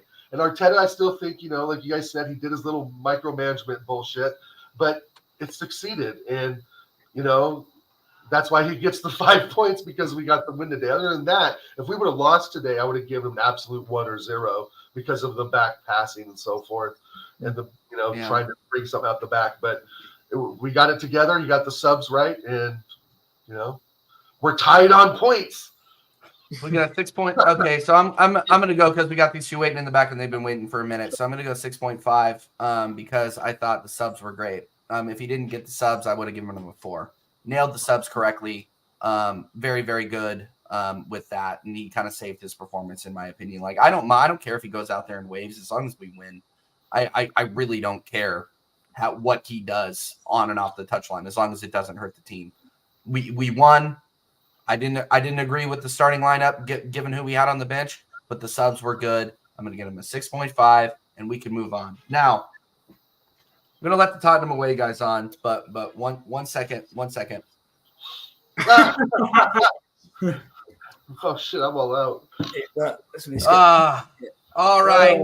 Without further ado, everybody who is still here, make sure you're smashing the likes up. Make sure that you are subscribed if you have not already. I'm ready for the Welcome, wave. Stelios. and Will Stewart for Tottenham away, everybody. You guys, these guys, 3 points to go. Still first place in 8 weeks, and he's fucking Pittsburgh, man. Hey, we're tied on points. Will, we're tied, bro. Seriously. You're tied with a club who's been in their project for 7 weeks. Sounds like an excuse to me, Sal. Sounds like an excuse to me. 4 years to get to where we are in 7 weeks, and it took you 4 years to tie Postecoglou in 8 games. Out of that, guys. You don't have any silverware. We're still. Hey, look, we're still the only undefeated club in all competitions right now. You lost that cup game. We didn't lose the cup game. We didn't lose the cup game. Oh my days. Hey, hold on. Tottenham away. You guys, no, we didn't lose on penalties. We failed to advance on penalties. There's a difference. I'm not. Listen. Stell, I know. It's a fact. I just do one. It is a fact. Show on Tottenham away. It's a fact. I know. I just do one show on Tottenham away. All right, but let me suggest the tagline: Tottenham away, where a draw is a win, and a loss is a draw. You're welcome. Pay me. Okay, how's about this title? Draws a win. On the best day of your Premier League season, Spurs still have the limelight. How's about that? That's a good one, isn't it? We still have the limelight on your greatest day. It took you what, nine years? 9 years to beat Man City, and all we're talking about is Tottenham being ahead of you. Drugs must come really cheap where you live, Stel. Those celebrations I saw today in your stadium, right? Those celebrations in your stadium. The same today, celebrations that were going on in the away section at Kenilworth Road. We beat a break. We beat Man City. Man City can't even score at our ground. Man City can't even score in Tottenham. No, but you know, Sheffield United is scored today. Pep Guardiola has never scored. You guys didn't want to talk about the past. They can't score. Will said you didn't want to talk about the past. Even when we're rubbing. No, Will said you didn't want to talk about the past. You because you mentioned silverware, the past. Stel, but you've got something. You'll bring up the past when it suits you. You at least have silverware. No, Oregon Guna mentioned silverware, not me. He's talking about the past. I'm only saying that. Hold on, time out. Stel, I'm only saying that because you said on 4 years, Stel. I only said that because you said you're few months in your project and we're 4 years. Right. Yeah. But we do have silverware to show for the 4 years. Granted, it's the FA Cup and a plate, but it's still in our trophy cabinet. Where you guys have dust, we have silver. No, because Arteta's had 4 years. And just had 2 months. Guys, start talking over each other. I'm going to mute. We're getting carried away. Talking over each other. Just say that we just have nothing in the 4 years that Arteta's there is a misnomer. I'm happy for you that you finally beat Man City. You've waited 9 years. Yet another deflected goal. You can't win from open play. Deflections and penalties against Tottenham. Penalties against Bournemouth. Declan Rice deflection against Man United. You're not creating anything. Fact. You're not creating anything. You're riding up. We're having to create. All said. Me and TJ have said. I think that was. I've said because preaching to the choir. I said it on Tottenham away. We have not had a performance so far, in my opinion, that warrants us to go ahead and win a league title. I've said that every single week, and I still think it now. But I believe that too. I believe Tottenham's the same. We're not playing what we were playing last season, especially at the beginning of last season. So I don't think we're going to be. We've got to understand here. We are 8 games into the season. We are nowhere near the end of the season. We've got 30 games of football left. But you celebrated today like you won the Super Bowl. Because of the amount of shit we've been doing. We done it. Stel, do not act like if we lost today, October the 8th, it says on my watch. If we lost today, If we lost today, do not lie to me that you'll be losing your rag right now saying, oh yeah, we're top of the league, blah, blah, blah. It's the best thing since sliced bread. No, because if you had lost today, we wouldn't be top of the league. That's very true. But still. Thank you very much. Thank you for the help. I appreciate it. You can't deny. I'm clipping that. That's another clip. Still, that's fucking hilarious. Listen, look. Okay, balanced, right? I'm going to take the banter away. Balanced now. Okay. For me, I knew when we came to your ground, we were going to get points because I know what's going on at Tottenham. I can see it. Okay. And I could see how you weren't playing as amazing, right? Today, I knew you were going to get something from the game. I said it to TJ and Connor. I said, Arsenal, you guys are going to get something from the game. And the reason is because at home, you're not losing games. At home, I don't think you've lost this season at all, right? Even, maybe a couple of draws, but you're winning. Even in Europe, you're winning. Yeah. So I thought Arsenal's home crowd will be up for it. Arsenal will turn up during the game at some point in some fashion. And I looked at Man City without Rodri, and I thought, they're terrible, man. They're lacking, and Wolves beat them, although Man City created a lot more. Today, when I saw that midfield three, I thought Arsenal might smoke them. This is a weak-looking Man City to me. And that second half, I don't think either team was great. No. But I think you had the better game. If I'm honest, I think you had the better game. In the second half, definitely. It's not a question. Yeah, Man City didn't. So I knew this was going to happen. Like this is why I'm not wowed by what I'm seeing from you guys. But the same thing with us. Neither are we. Listen, I expected us, even if Luton have got 10 men, we should be on top of them, pushing them back. We were quite defensive. We sat back and we absorbed, pressure. They could have scored. We should have beaten them in the first 10 minutes, to be fair. But anyway, but I look at Tottenham and Arsenal this year, and I'm being honest with you guys. I think we are exactly the same. The one difference, you've got a better squad. So if Spurs can get to January still there and we strengthen, I'm telling you, we're in for one Hail Mary of a season in North London. Do you honestly think Daniel Levy is going to do what is necessary to get you guys over the hump? He will, TJ. You think? I think he believes in this manager. Yeah, I think he believes in Ange, and I think he doesn't want to repeat of the last 4 years, the abuse from the fans. But most importantly, we've got 105 million pounds from Harry Kane money that we haven't spent. We can do damage in January. It's whether or not he's building a hotel with that money. Hold on a second, TJ. That's where the disconnect comes in, right? You got 105 mil. We know in your past that you guys haven't spent the money well. You spent the Gareth Bale money absolutely terrible in some aspects, right? In reality. And I'm thinking about Ange Ball, the way you guys play open, that can only last for so long during the season. There's going to be teams that I think Man City and all Liverpool, minus all the referee haggling and stuff, right? The way you guys play, you leave yourself open, just like Arsenal does and somewhat City does at times. I don't know how long Ange Ball can be maintained with your squad members continuing to play open football like that. But there's one difference. But like our starting 11, or if we get injuries, because our starting 11 is doing it just fine. Right. Well, I said your starting. I was about to say injuries just happen. I just think that it's a bit open. That's just my thought of watching some of your guys' games. Okay, Oregon Guna. All right, let me counter that. Let me counter that. This season, Vicario, Romero, Van der Ven as a combination, they're top. We've actually got a really good package as a defensive block. Really good. And the amount of chances we create, shots on goal, far supersedes what chances we give away. So as long as we put away enough of a percentage of what we're creating, we can concede. Our issue is going to be injuries. If we get major injuries, we're fucked. But we're not even conceding that many goals. We've only conceded 2 more goals than you guys. Right. And you guys have one of the best defenses in the league.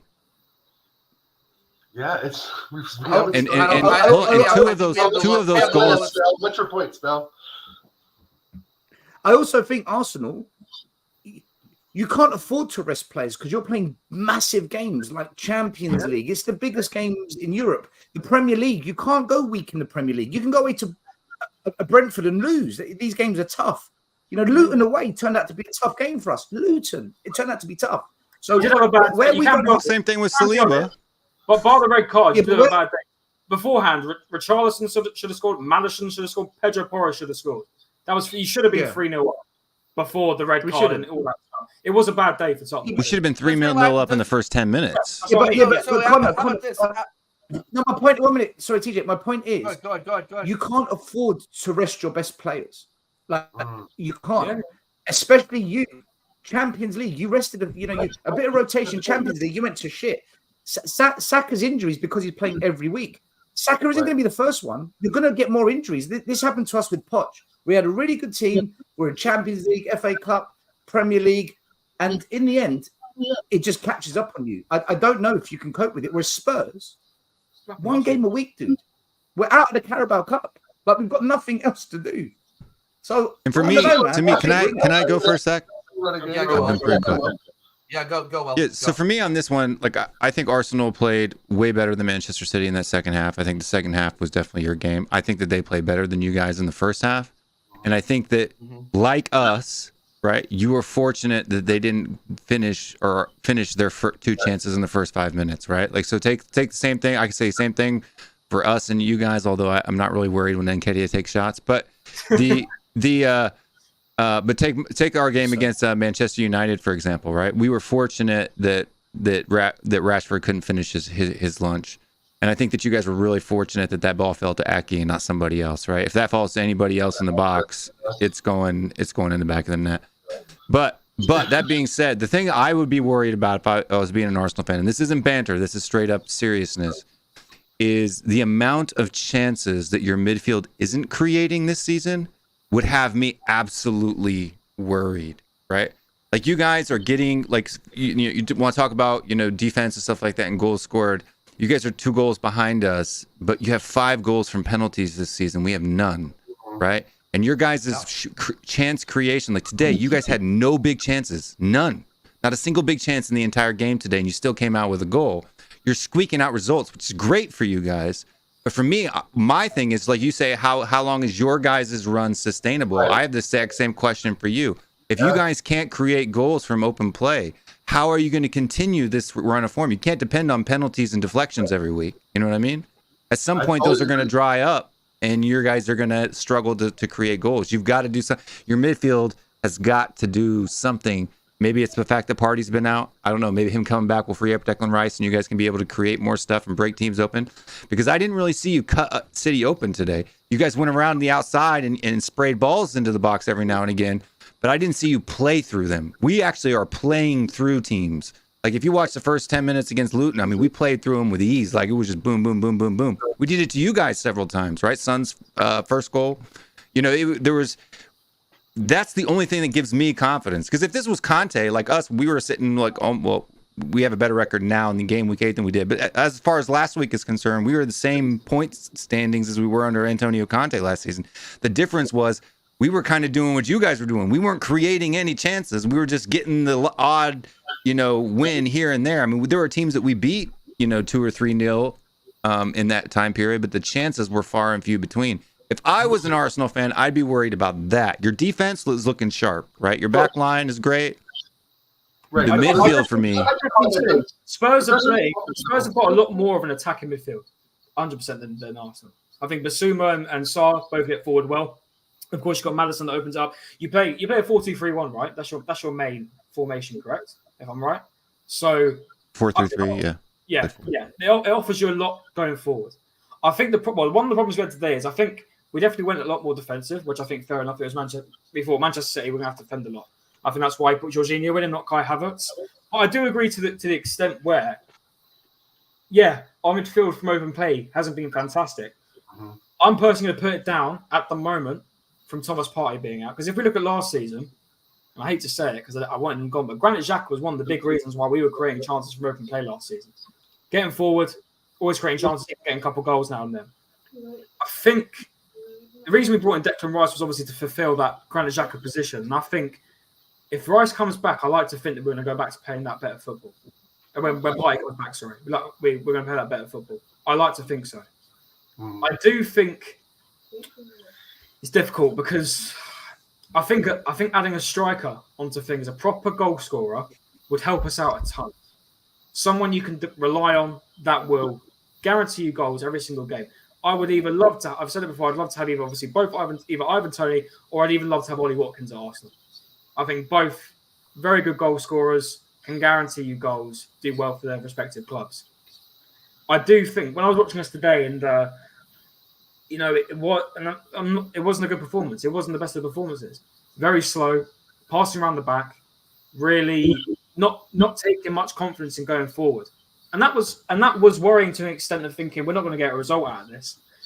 And like I said, I've said it multiple times, everyone knows, and we've all said it as well as Arsenal fans. I don't think we've actually seen a performance yet that's warranted us that we can go on ahead and win things this season. Bournemouth was a good game, but then again, we got the 2 penalties. I can understand that, but we controlled the game very well. But I'm not taking it with a pinch of salt because it was Bournemouth. Right. They're a crap side. Everyone should be going there and getting 4 or 5. It's as simple as that. Or even 3, 4 or 5. They're a crap team. But the point I'm trying to get at is, I think if we have Partey back into things, he goes into that DM role. We put in Rice where I think we want to put him, which is in that left centre mid role. Gets him more forward because he was trying there. There were opportunities when Partey was. It looked better in the second half, no doubt. Yeah, Rice was definitely going more forward, 100%. He was trying a bit more, and I think that's the role that we definitely want to be playing him in. But we'll see. We'll definitely see. But I agree with you 100%. Will the midfield hasn't been creating what we were creating? Well, just look at last season. Look at how we were playing last season. Now, so the 8th of October now from last season compared to now, it's chalk and cheese. It was 2 different types of football. Yeah, and this is the thing that. Right, Odegaard had 15 goals last season, so Will's got a good point. If we don't get that, that's a lot of goals we'll be missing out on. Well, it's not even the number of goals that he had; it's the number of assists that he had, right? Like he's got a few goals this season already, right? But if you look at his assists, he's only got 1, right? And this is what I'm talking about creating the chances from open play. Because look, every game there's going to be something that happens. People are going to, you're going to press somebody and turn the ball over, and all of those things are great bonuses, right? But those things aren't reliable because if you come up against, say, and I'm not using this as an excuse as to why you guys won today, but I'm saying, say Rodri was fit today. A lot of the balls that you guys won in their defensive third, you probably don't win with Rodri on the ball, right? Like, can we all acknowledge that if that's Rodri, they don't turn over the ball in those dangerous areas as often as they did today? So those chances that you did have, those half chances that you had were probably not going to exist. And there's, yes, pressing guys, putting pressure on people causes people to make mistakes. That's all true. But you have to bet that you're going to get more mistakes than not if that's the only area of the pitch that your goals are going to come from. And for me, if I was an Arsenal fan, that's the only thing that I'd be worried about, right? Because not everybody's going to cause a pen. Not everybody's going to make a mistake. And what's going to happen is if you go into a team that plays a low block against you and you aren't able to break them down or crack them open and they don't make a mistake, you're going to get a weird draw or a weird loss, and you're going to drop points from it. That's my point. If you don't get those penalties that put you over the top or the deflected shots that put you over the top, because like I'm not taking a crap even on deflected shots. I mean, I do it only because people did it to us with the Liverpool one, right? Like that's the only reason why you won the game. But so you got to give a little when you get a little, right? That Pedro Porro pass was spot on, though. I mean, that ball across the box was perfect. Yeah, well, yeah. If the ball, our winger was right behind Matip anyway. But just for me, it's just the thing that I think I would be concerned of if I was an Arsenal fan is that you guys, when you look at how you played last year, and like everybody talks about XG, but I think XG is the most overrated analytic that exists, right? Yeah. If you really want to see how your team created on the day, look at your XA, right? Your expected assists, because that shows how what you're creating and how you're building up. There's no penalties involved in it, anything. It's literally just a very black and white description of how you created, right? The chances you created on the day. And if you have a high XA, like look at your second half, you had your XA was like 0.44 and your first half was 0.1, right? And so you guys were doing a lot more on the ball, creating a lot more chances than you were in the first half. And that for me is, I think, your biggest weakness. And I agree. Look, our squad is very thin. We have what, 3 injuries at left wing right now. So to the point where we have to play Richarlison out there. And look, Richarlison has missed 4 big chances in his last 2 games. That's 4 goals that we should have scored if any other player was sitting in that position, but we didn't get him because we're stuck. Connor's a massive fraud. Connor's saying he'd have Richarlison over Kai Havertz is fraudulence, man. I said Eddie and Ketia. I said Eddie and Ketia. Yeah, I'd have Richarlison over Nketiah too. Fraudulence. No, this is fraudulent. No, if you're gonna call him out correctly. It's not fraudulence. And Kenny has missed more big chances. He missed 2 big chances against us, Stelios. Eddie and Richarlison are both awful. They're awful. Yeah, but if I had to choose one over the other, I would choose Richarlison. I'd rather play with if you put a gun to my head and I had to choose. No, I see the penalty topic a little different, Will. I just wanted to call Connor a fraud. I just needed something. I'll join you that still. No, Will, I think the penalty thing is a little debatable. BX Gunner put a nice comment up earlier saying, if we get those penalties, aren't we really showing penetration in the box? I mean, they're fouling. Yeah, but penetration into the box is slightly different than creating those chances into the box, right? Because even when you look, if we're getting fouled, right? I mean, something's happening. But not all the penalties came from fouls. You get dodgy handballs and stuff like that. You guys know how that is. I think BX Gunner has a point too. Is like, okay, there's the exception of the handballs and so forth. But if we're getting open play penalties, that means we're in the box and we're attempting at least to score, right? Essentially. So I know you're totally right. We've got 5. Yeah, you're getting into the box, but the difference between getting into the box and then playing into the box, because if you look at your passes into the penalty area, is really low. Right. Really low. So you're getting into the box. You're getting in the box, I think, a lot of times because you're press, right? Your press right now is keeping you guys alive. So you press a guy, they turn it over. Now they have to react rationally because of they've turned the ball over in a dangerous spot, which is causing you to get a pen. Or sometimes they're coming from set pieces like the Romero incident, right? So what I'm saying is you're not going to finish the season with 38 penalties. That's never happened in the Premier League season, right? So if that's where almost 45% of your goals is coming from, that's a problem. Well, that's all I'm saying is it's week 8 and that we're prepared, I guess is a better word to say, to put the ball in the back of the bag, but we're getting hit while we do it. I know, but I don't know. I see what you're saying, but I kind of go the other way. At least we're, like BX Gunner says, we're creating a goal-scoring situation. But it's the defense. I mean, except for the handballs, it's the defense that are fouling us. Own goals are goal-created separate situations too, but it's not necessarily something you can rely on. It's not a reliable, sustainable thing. You're right. No, I 100% agree with that. But I think there's just a little bit of an indifference to say, I think what you were leading to was that it's not, we're not scoring because we're not active in the box. I think that we're active. I didn't say that though. I said the lack of chances your midfield is creating from open play should be concerning. Okay. Well, if the midfield's feeding the ball to the striker and the striker's in the box, then gets fouled, we get the pen. Right, but that would count as an assist, right? That's in there. Does that count as an assist? I don't know. I don't think so. Yeah, so expected assists. Well, because where I'm getting the data from is your expected assist plus your NPXG plus all these things. So expected assist doesn't matter if it ends in an assist or not, right?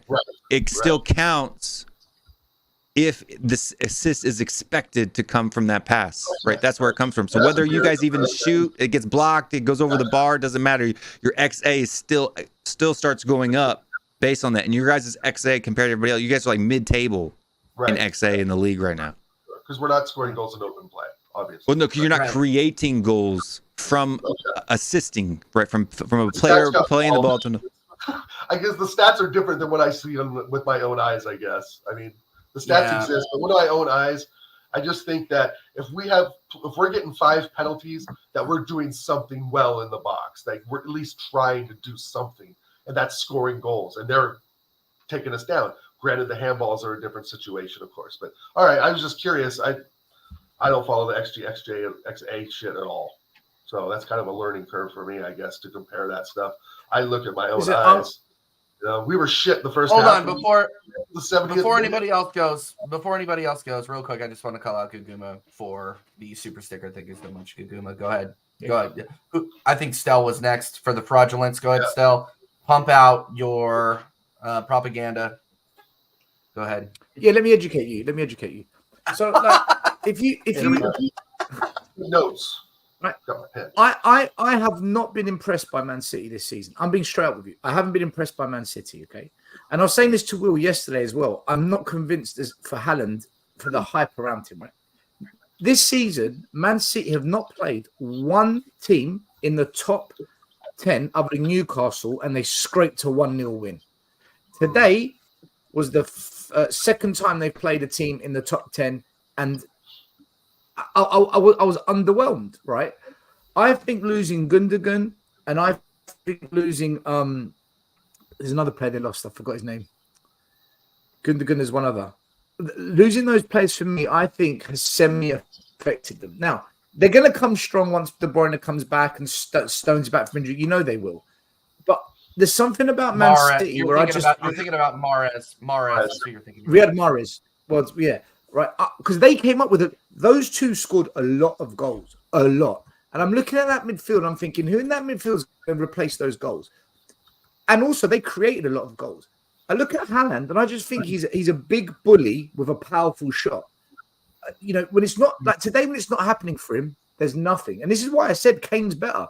Because if that was Kane today, he would move and find something and create something.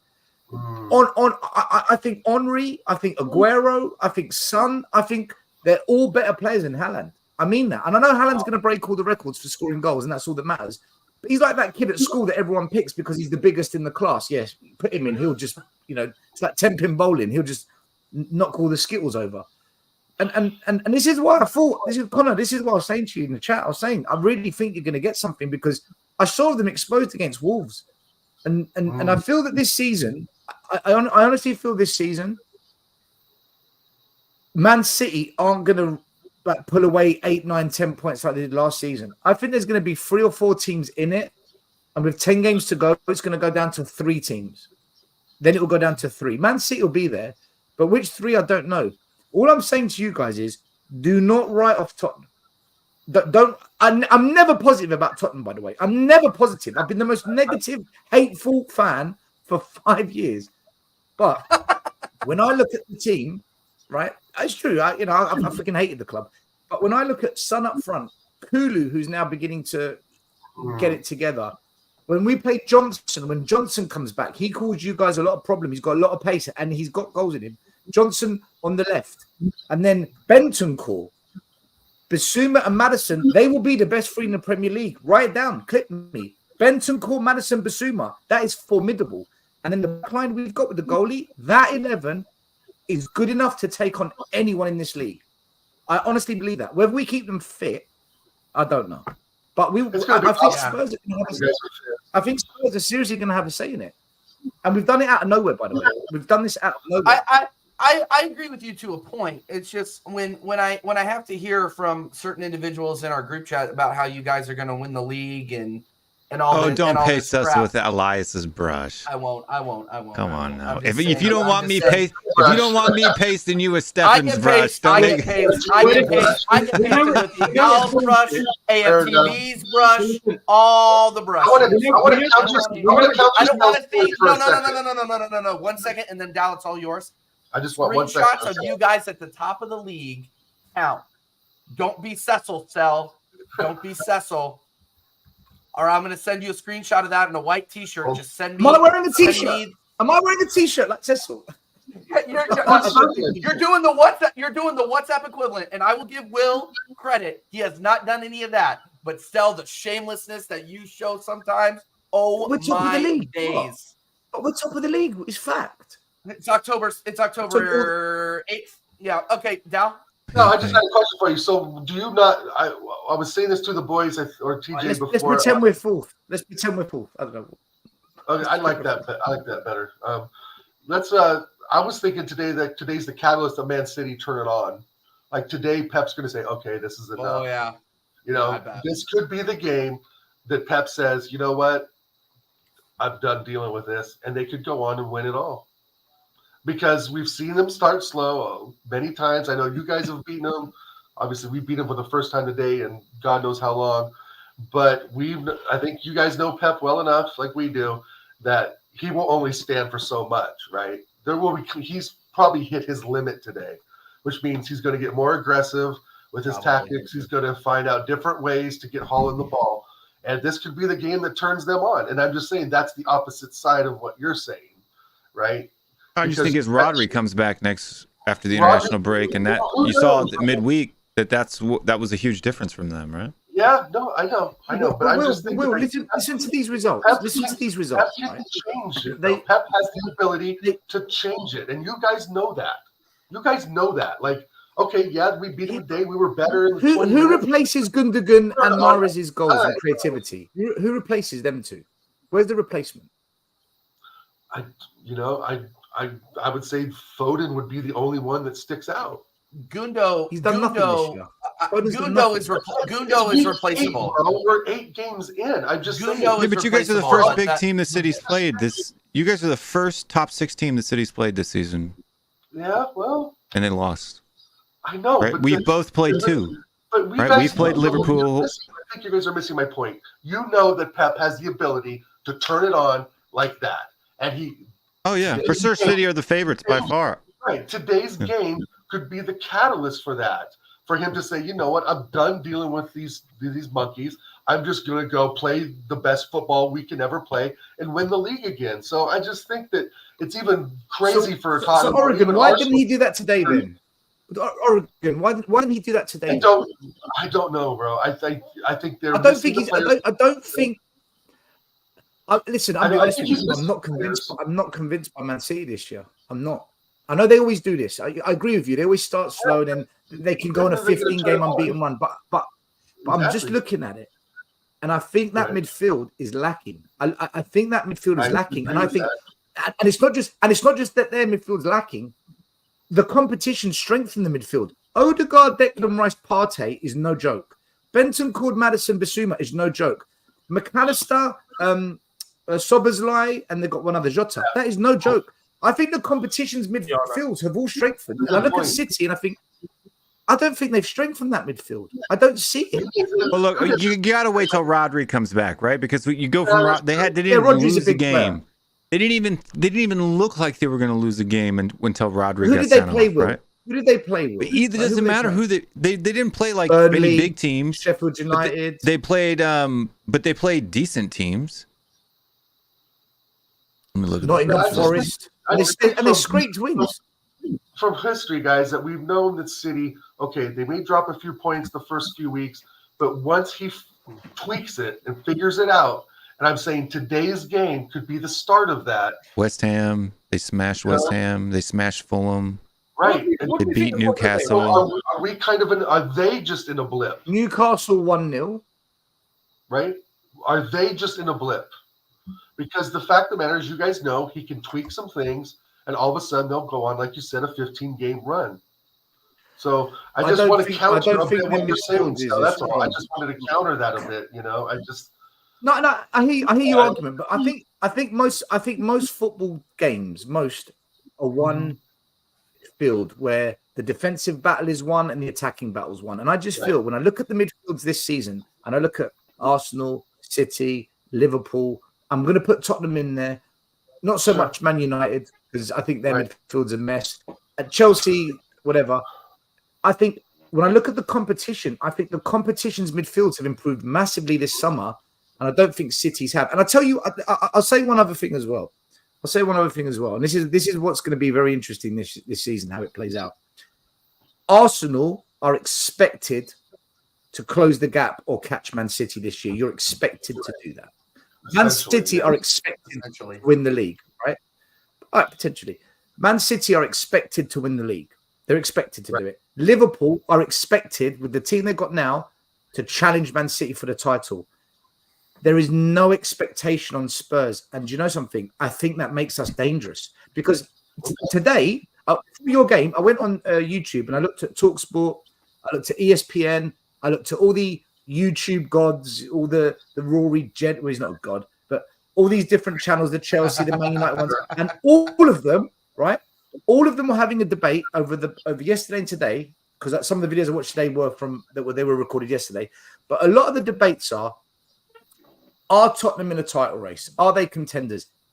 Everyone's written us off. There is no expectation of us. And for me, I don't know about you, Will, I'm loving that.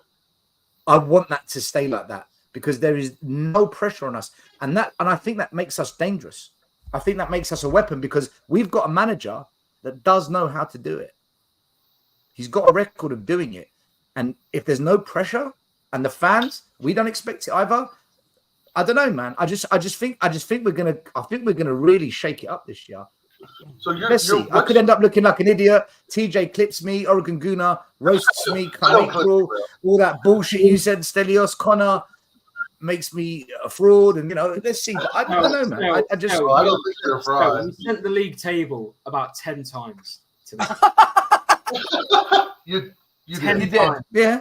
Because you guys keep talking about ties, and ties don't exist. That's my fault, Will. But it's not. But it wasn't just you. Connor came into the chat doing it. Fucking Stefan came into the chat doing it. Everybody's doing it.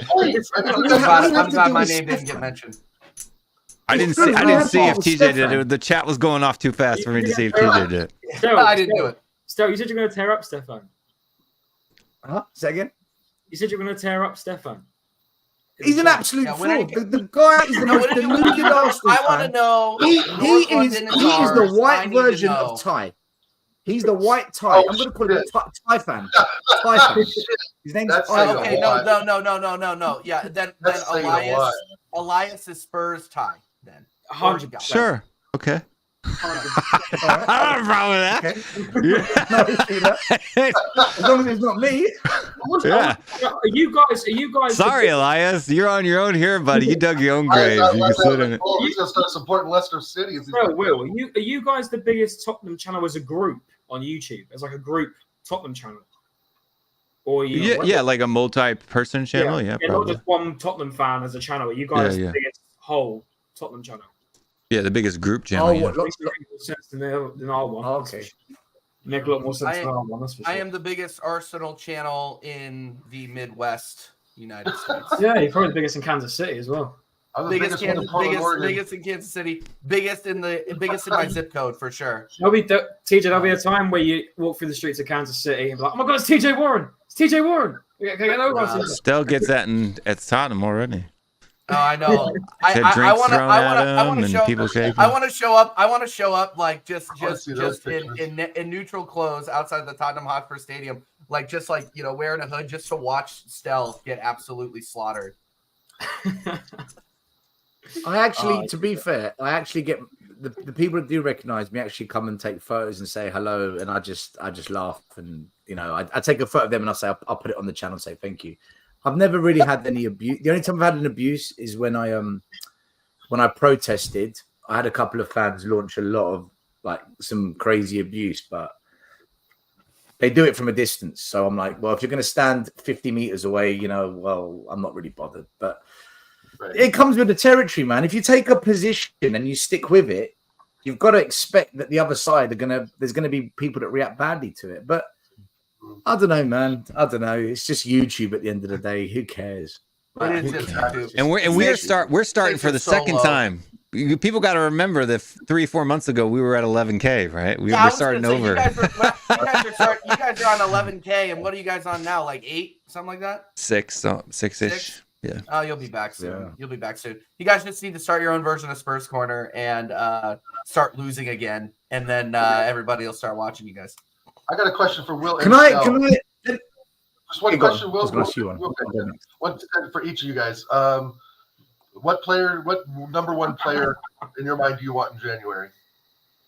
Just one? Just like you had the one signing, you're going to get that one player that you think you need. If I could only pick one, I think we need 3. If we actually want to compete for the league, we need to sign at least 3 people in the January window. But one person, if I could go get one person, and I didn't have to worry about I'm not talking stupid money, like 200 million or something like that. I would go and try to sign Matoma from Brighton. If we could add Matoma on our left side with Son, the two of them would wreak havoc across the leagues in such, because look, Ferguson's great, but he's no Son Heung-min. And if you had Matoma's chance creation and pace and speed and taking a man one-on-one to partner on that left-hand side and with Heung-min Son, I mean, they would just be, double dragons. That's what you'd call it, double dragons, because they're both Asian. So it would be the double dragon terror going across the league. What about you, Stell? Who's that one player you think you want in January that can make a difference? That's such a difficult question, because do you go for a defensive player to strengthen you, in defensive moments because we are our weakness is we have no cover at the back. Like if the goalie, the right back, the left back, the centre backs get injured, there is no cover. Like all of them, attacking the drop off midfielder is massive. the entire spine. But in midfield, worst case, you know, Bentancur's coming back, Johnson is there. Also, yeah. There's something at least. Veliz as a striker, you know, we signed him. Maybe even Richarlison, God forbid. At least there's something that causes some kind of mayhem. So, or do you do what Will said and say fuck it, just score more goals, man? Yeah, so we can just score. I guess for me personally, I'd go get a top centre back like a Dunk from Brighton, Lewis Dunk, but I think the way we play, the way we go about football, I think we're better off doing what Will said. Get someone who can play wide, who contributes to the goals and the assists. Yeah, because that's the way we play. That will probably work more to the way we play. So yeah, I agree with Will. Can you take Matoma over like Neto or somebody like that? Yeah, in a Postecoglou system, Neto is a bit too cumbersome, I think. If we were getting Neto for the right hand side, it's like a Kulusevski replacement. I think that would look good. But I'm just telling you, with the pace that Matoma has, and you look at the way Postecoglou had Celtic playing last season, Matoma is just like a better version, a proven version of the exact same guys that he had at Celtic to do what he did.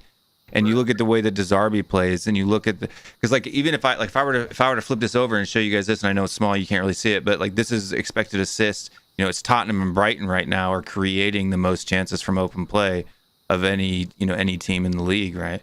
So, you know, if that's just if we could add that Matoma threat. Because right now, the thing that's concerned me is since Son has moved from the left into the center, the goals from around the rest of the park have kind of dried up, right? And so now Son scored 6 and 5, you know, best striker in the month of September by far. We're missing the pieces there. And if we don't have somebody who can find Son, because like there's some weird narratives from some YouTubers who normally have weird opinions anyway about Son Heung-min. The Son was somehow bad yesterday. It wasn't bad at all. He just never got the ball. Like for him to score, he's got to touch it. Like you got to play it to him. Right. He can't score it from just imaginary errors. You know, he can't go Ryukin and just make a ball appear and score it in the back of the net. You have to actually give it to him. Yeah. You know, so why he spent that Kane reference. This is why. I knew this would be the problem with Spurs. As soon as Kane left, it's just that gap now up front. And I knew Son would go up there, but I completely agree with you, Will. You don't have that left-hand side controlling, getting it into the box, cutting inside. You need that, and yeah, I think your next position to be looking at is definitely a left midfielder. And that's why Kulu's been really, really bad. Like when Kulu in his first half season with us, when he came in January, and we were comparing him with Osaka, I think at that particular time the comparison was analogous. The difference is that now when Kulu used to, and this is what I was saying about Jesus today. Like I think Gabriel Jesus hurts you a little bit playing on the wing because he's a little bit too selfish.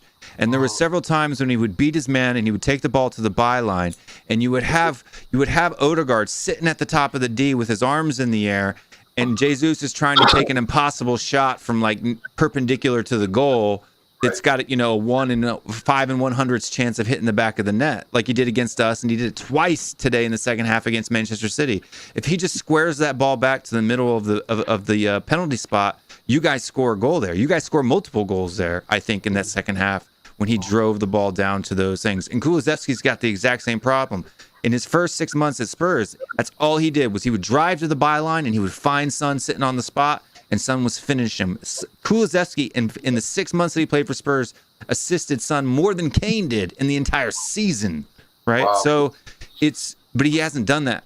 He's not doing it now, and he's driving back, and he's losing the ball, and he's not playing that ball back, and it's really frustrating. I mean, because you've seen anybody who's watched Spurs over the last 3 or 4 weeks, Son's had 7 shots on goal and 7 shots on target and 6 goals. Like if he touches it and shoots, it's hitting the back of the net. True. I've got a question for the Arsenal fans. Okay, all right. Last question, and then we're gonna start wrapping up because I got to go do some stuff before I got to stream the rest of the night. Go ahead. I don't think you guys will be able to buy Ollie Watkins. I just don't think Aston Villa are going to let him go mid-season. Ivan Toney potentially might be too expensive for you because you spent a lot of money in the summer. If Brentford wants 60, 70 million, I don't think you're going to pay that. I'll be surprised. So who is your... I think we will. Yeah, but you know what these rumors are like and all these ITKs. Sure. I don't believe it until I see them actually stand. You know, if you had like a budget of 30, 40 million, who would you buy up front as Arsenal fans? Because I think that's more realistic what's going to happen. Like the way you bought Trossard for like 30 million, 25. I think you're gonna buy that level of player, a good player. I know he hasn't been playing well the past 2 games, but he's still a good player. I wanted him at Spurs. I think he's a good player. What kind of striker would you think you guys would probably bring in if you got a striker? For 30 or 40 mil. God, there's not a lot on the market for that much. Oh man, I don't know. All right, Oregon Guna. I mean, you could go get the Canadian fella. David. Yeah. I think he's more than that, though. I just tell you, my thing is that, you know, I've been waiting 20 years for a title. I would do right now. I would pull out all the stops and get loans from the Cronkies. What I got to do to get Lautaro Martinez in, because he's the most informed striker, I think. Well, in the Italian league for sure. And I just rate him. He's Argentinian, you know, World Cup winner. He's fast. He's got a foot for goal, but you know he's worth 150, 175 mil, and we're not going to do that. But to me, that's like, why not? I want the best. I'm tired of good. I've said this before in many streams. We get good players in. I'm ready for great. We did 20 years for a title. I'm ready for great players to come in. You know, Lautaro Martinez. Was it a mistake letting Balogun go? 100%. Mistake letting Balogun go. Yeah. He scored again last night. Like it's just we kept. I don't know of a 30, 40 million striker. I don't know of any strikers in that price range. I can't think of any. We kept Eddie Nketiah over this guy, and it's just it's ridiculous.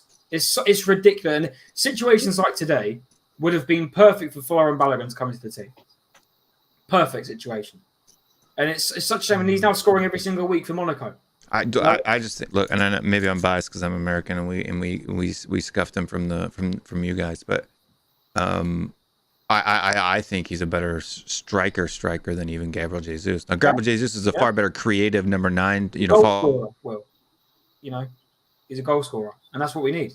And Jesus isn't a goal scorer. He creates. He's way more of a centre forward, central attacking midfielder creator than, in my opinion. He's good on the press as well, dude, which is the way you play. He's very aggressive on the press, really aggressive. Yeah, he is, yeah. And but that's what we need. But this is the thing. You say with the thing about the 30 and the 40 mil, which, could happen. But I'm just sick and tired of these, you know. And no disrespect to the foreign leagues. There are some great strikers in the foreign leagues. I just want a Premier League proven striker that can do it every single week. You spent £200 million in the summer. Are you realistically going to go and spend another 70 million? I mean, I don't know any club that does that except for Chelsea. Still, we've got the money. Arsenal have the money to do this stuff, but the problem is we're not going to spend it because of the. It really is. Every single year, we have a fixed amount of 200 million to spend. Never goes above that. Everyone all of a sudden now thanks the Cronkies for all this extra money to be spent. We have a set amount of 200 million to spend every summer, which is a lot. Some clubs lower down the table would kill for that. So that's why I respect what we get. It's a lot of money.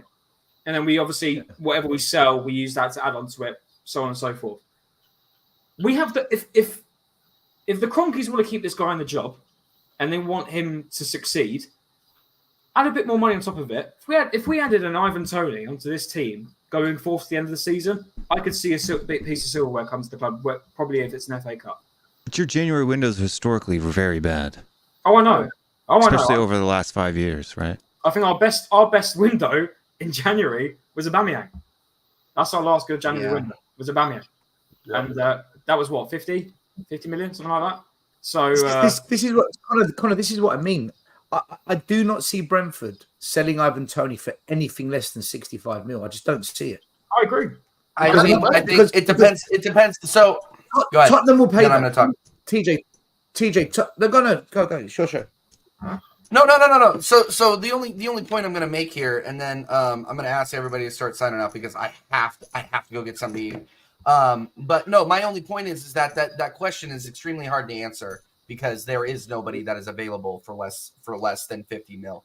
like realistically. Yeah. So it's what I'm gonna say, and then Stell, you guys, you can have your point, and then let's go around the circle here because I am freaking exhausted.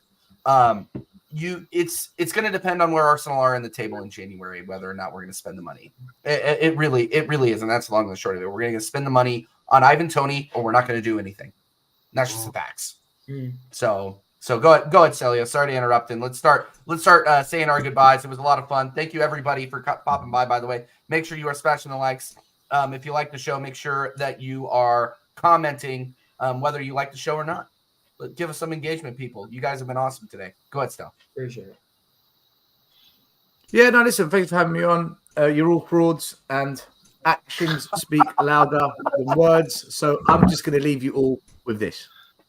13 Prem titles, 14 FA Cups. Stell, Jesus, you fraud. Oh, do you know what? Stell, I have literally, and Will's just going to sit there because he knows he's fine. No skeletons in his closet. Will's chilling. No, he's Will's cool. chilling. Yeah. Will's chilling. Yeah. Will. Yeah, Nice so mic, by the way. Nice mic, I'm by the Will, the AKA the Mutter of Igao, AKA It's okay. I have no problem with that. It's a good thing. AKA first place, AKA undefeated in all comps, AKA the snake oil salesman. I don't understand. Why is that? Why is that Nah. why is it an insult for me to like enjoy men's fragrances? Like why does that make me a snake oil salesman? I don't get it. But I do have a channel called at Will Stewart 365. We're almost at 200 subscribers over there. So if you do like smelling good, check it out. Tottenham away, of course, for the football stuff. Of cologne, Will. You're not alone, buddy. I got an assortment of good smelling stuff. My wife knows what's up. Yeah. So I'll be sensual. Crazy. I'll be sensual. yeah, we'll hook you up. We'll hook you up with the panty droppers and the all the good stuff. Plugging So. perfumes. Are we actually plugging perfumes? I'm plugging my channel, Stel. I'm plugging my channel. Will Stewart 365. Panty droppers. The panty droppers. Panty dropper fragrances. The ones that smell good. They smell so good. The panties drop. Carter knows all about it. Elias needs some of that. Anyway. But yeah, it's rocking over there, dude. I've had 3,000 views this month. It's starting to take off over there on the fragrance channel. So awesome. Congrats. Big up. All right, Dow. Oh, check me out, Oregon Goon on YouTube, Twitter, Oregon Goon HD.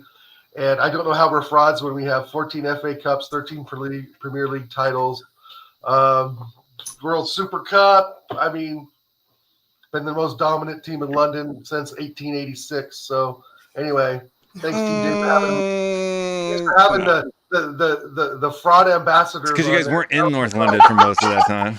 Well, that's true. We are the traveling team, I suspect. Big up Blue Dial Square FC. Shout out to everybody in the chat, except for the Tottenham fans. Love you, Arsenal fans.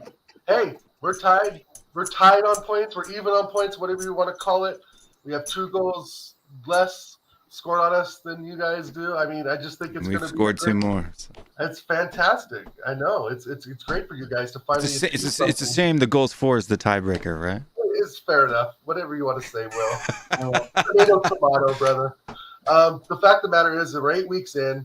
Tottenham are looking good. They've finally got a manager that can get them to actually kick a ball. We showed fight today. I'm glad we got the 3 points, even though it puts the Spuds on top, whatever. But yeah, great show today, guys. It was a great game today. We finally got it together. I thought we were going to get. I predicted 1-1. I thought we were going to lose.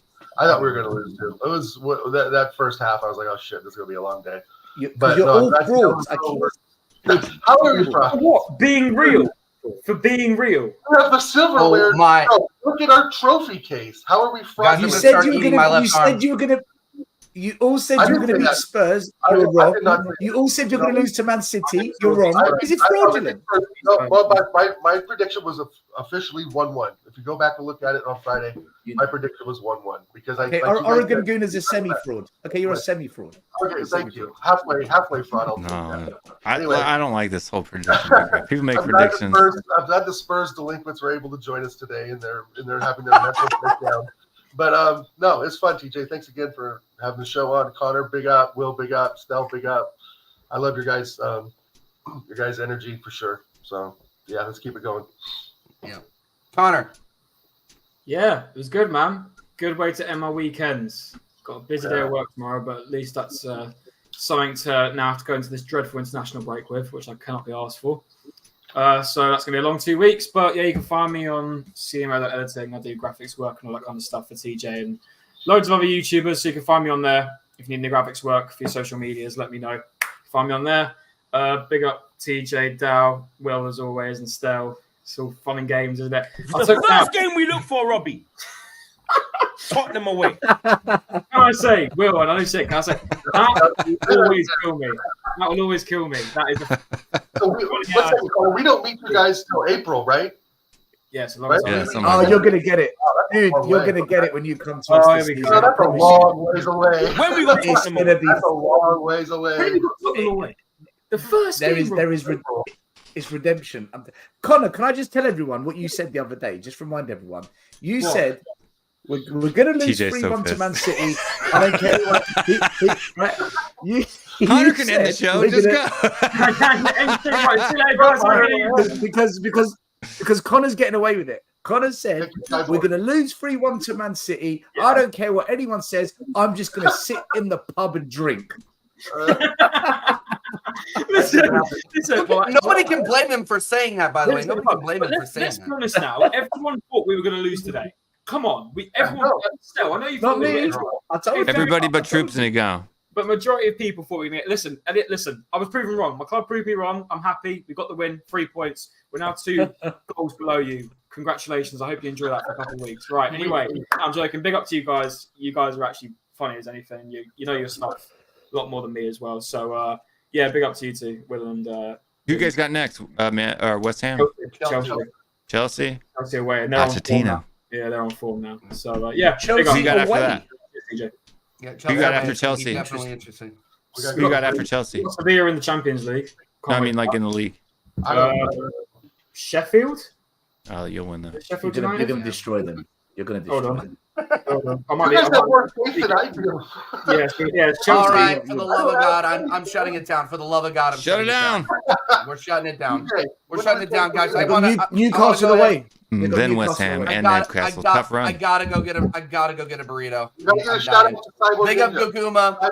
Big up Guguma. Yeah, big up Guguma for the super sticker. Shout out Cyborg Ninja. You were a little late, my boy, but thank you so much for the $10 super chat. You are an absolute legend, my friend. Thank you. You have been with this channel since the beginning, so thank you so much. Thank you so much. Get the extra guac, TJ. You deserve it. Oh no, I'm getting that extra guac, double chicken for sure. All right, guys. Again, this has been TJ Warren TV. I will catch me on Never a Foul in an hour. I'll be over there with Cause and the boys, and then I will be on Sarcasm City tonight. Shameless Sunday continues on those channels. Until then, thank you, Connor. Thank you, Dow, Will, and Stell. We'll see you guys later. We are top of the league. We are top of the league.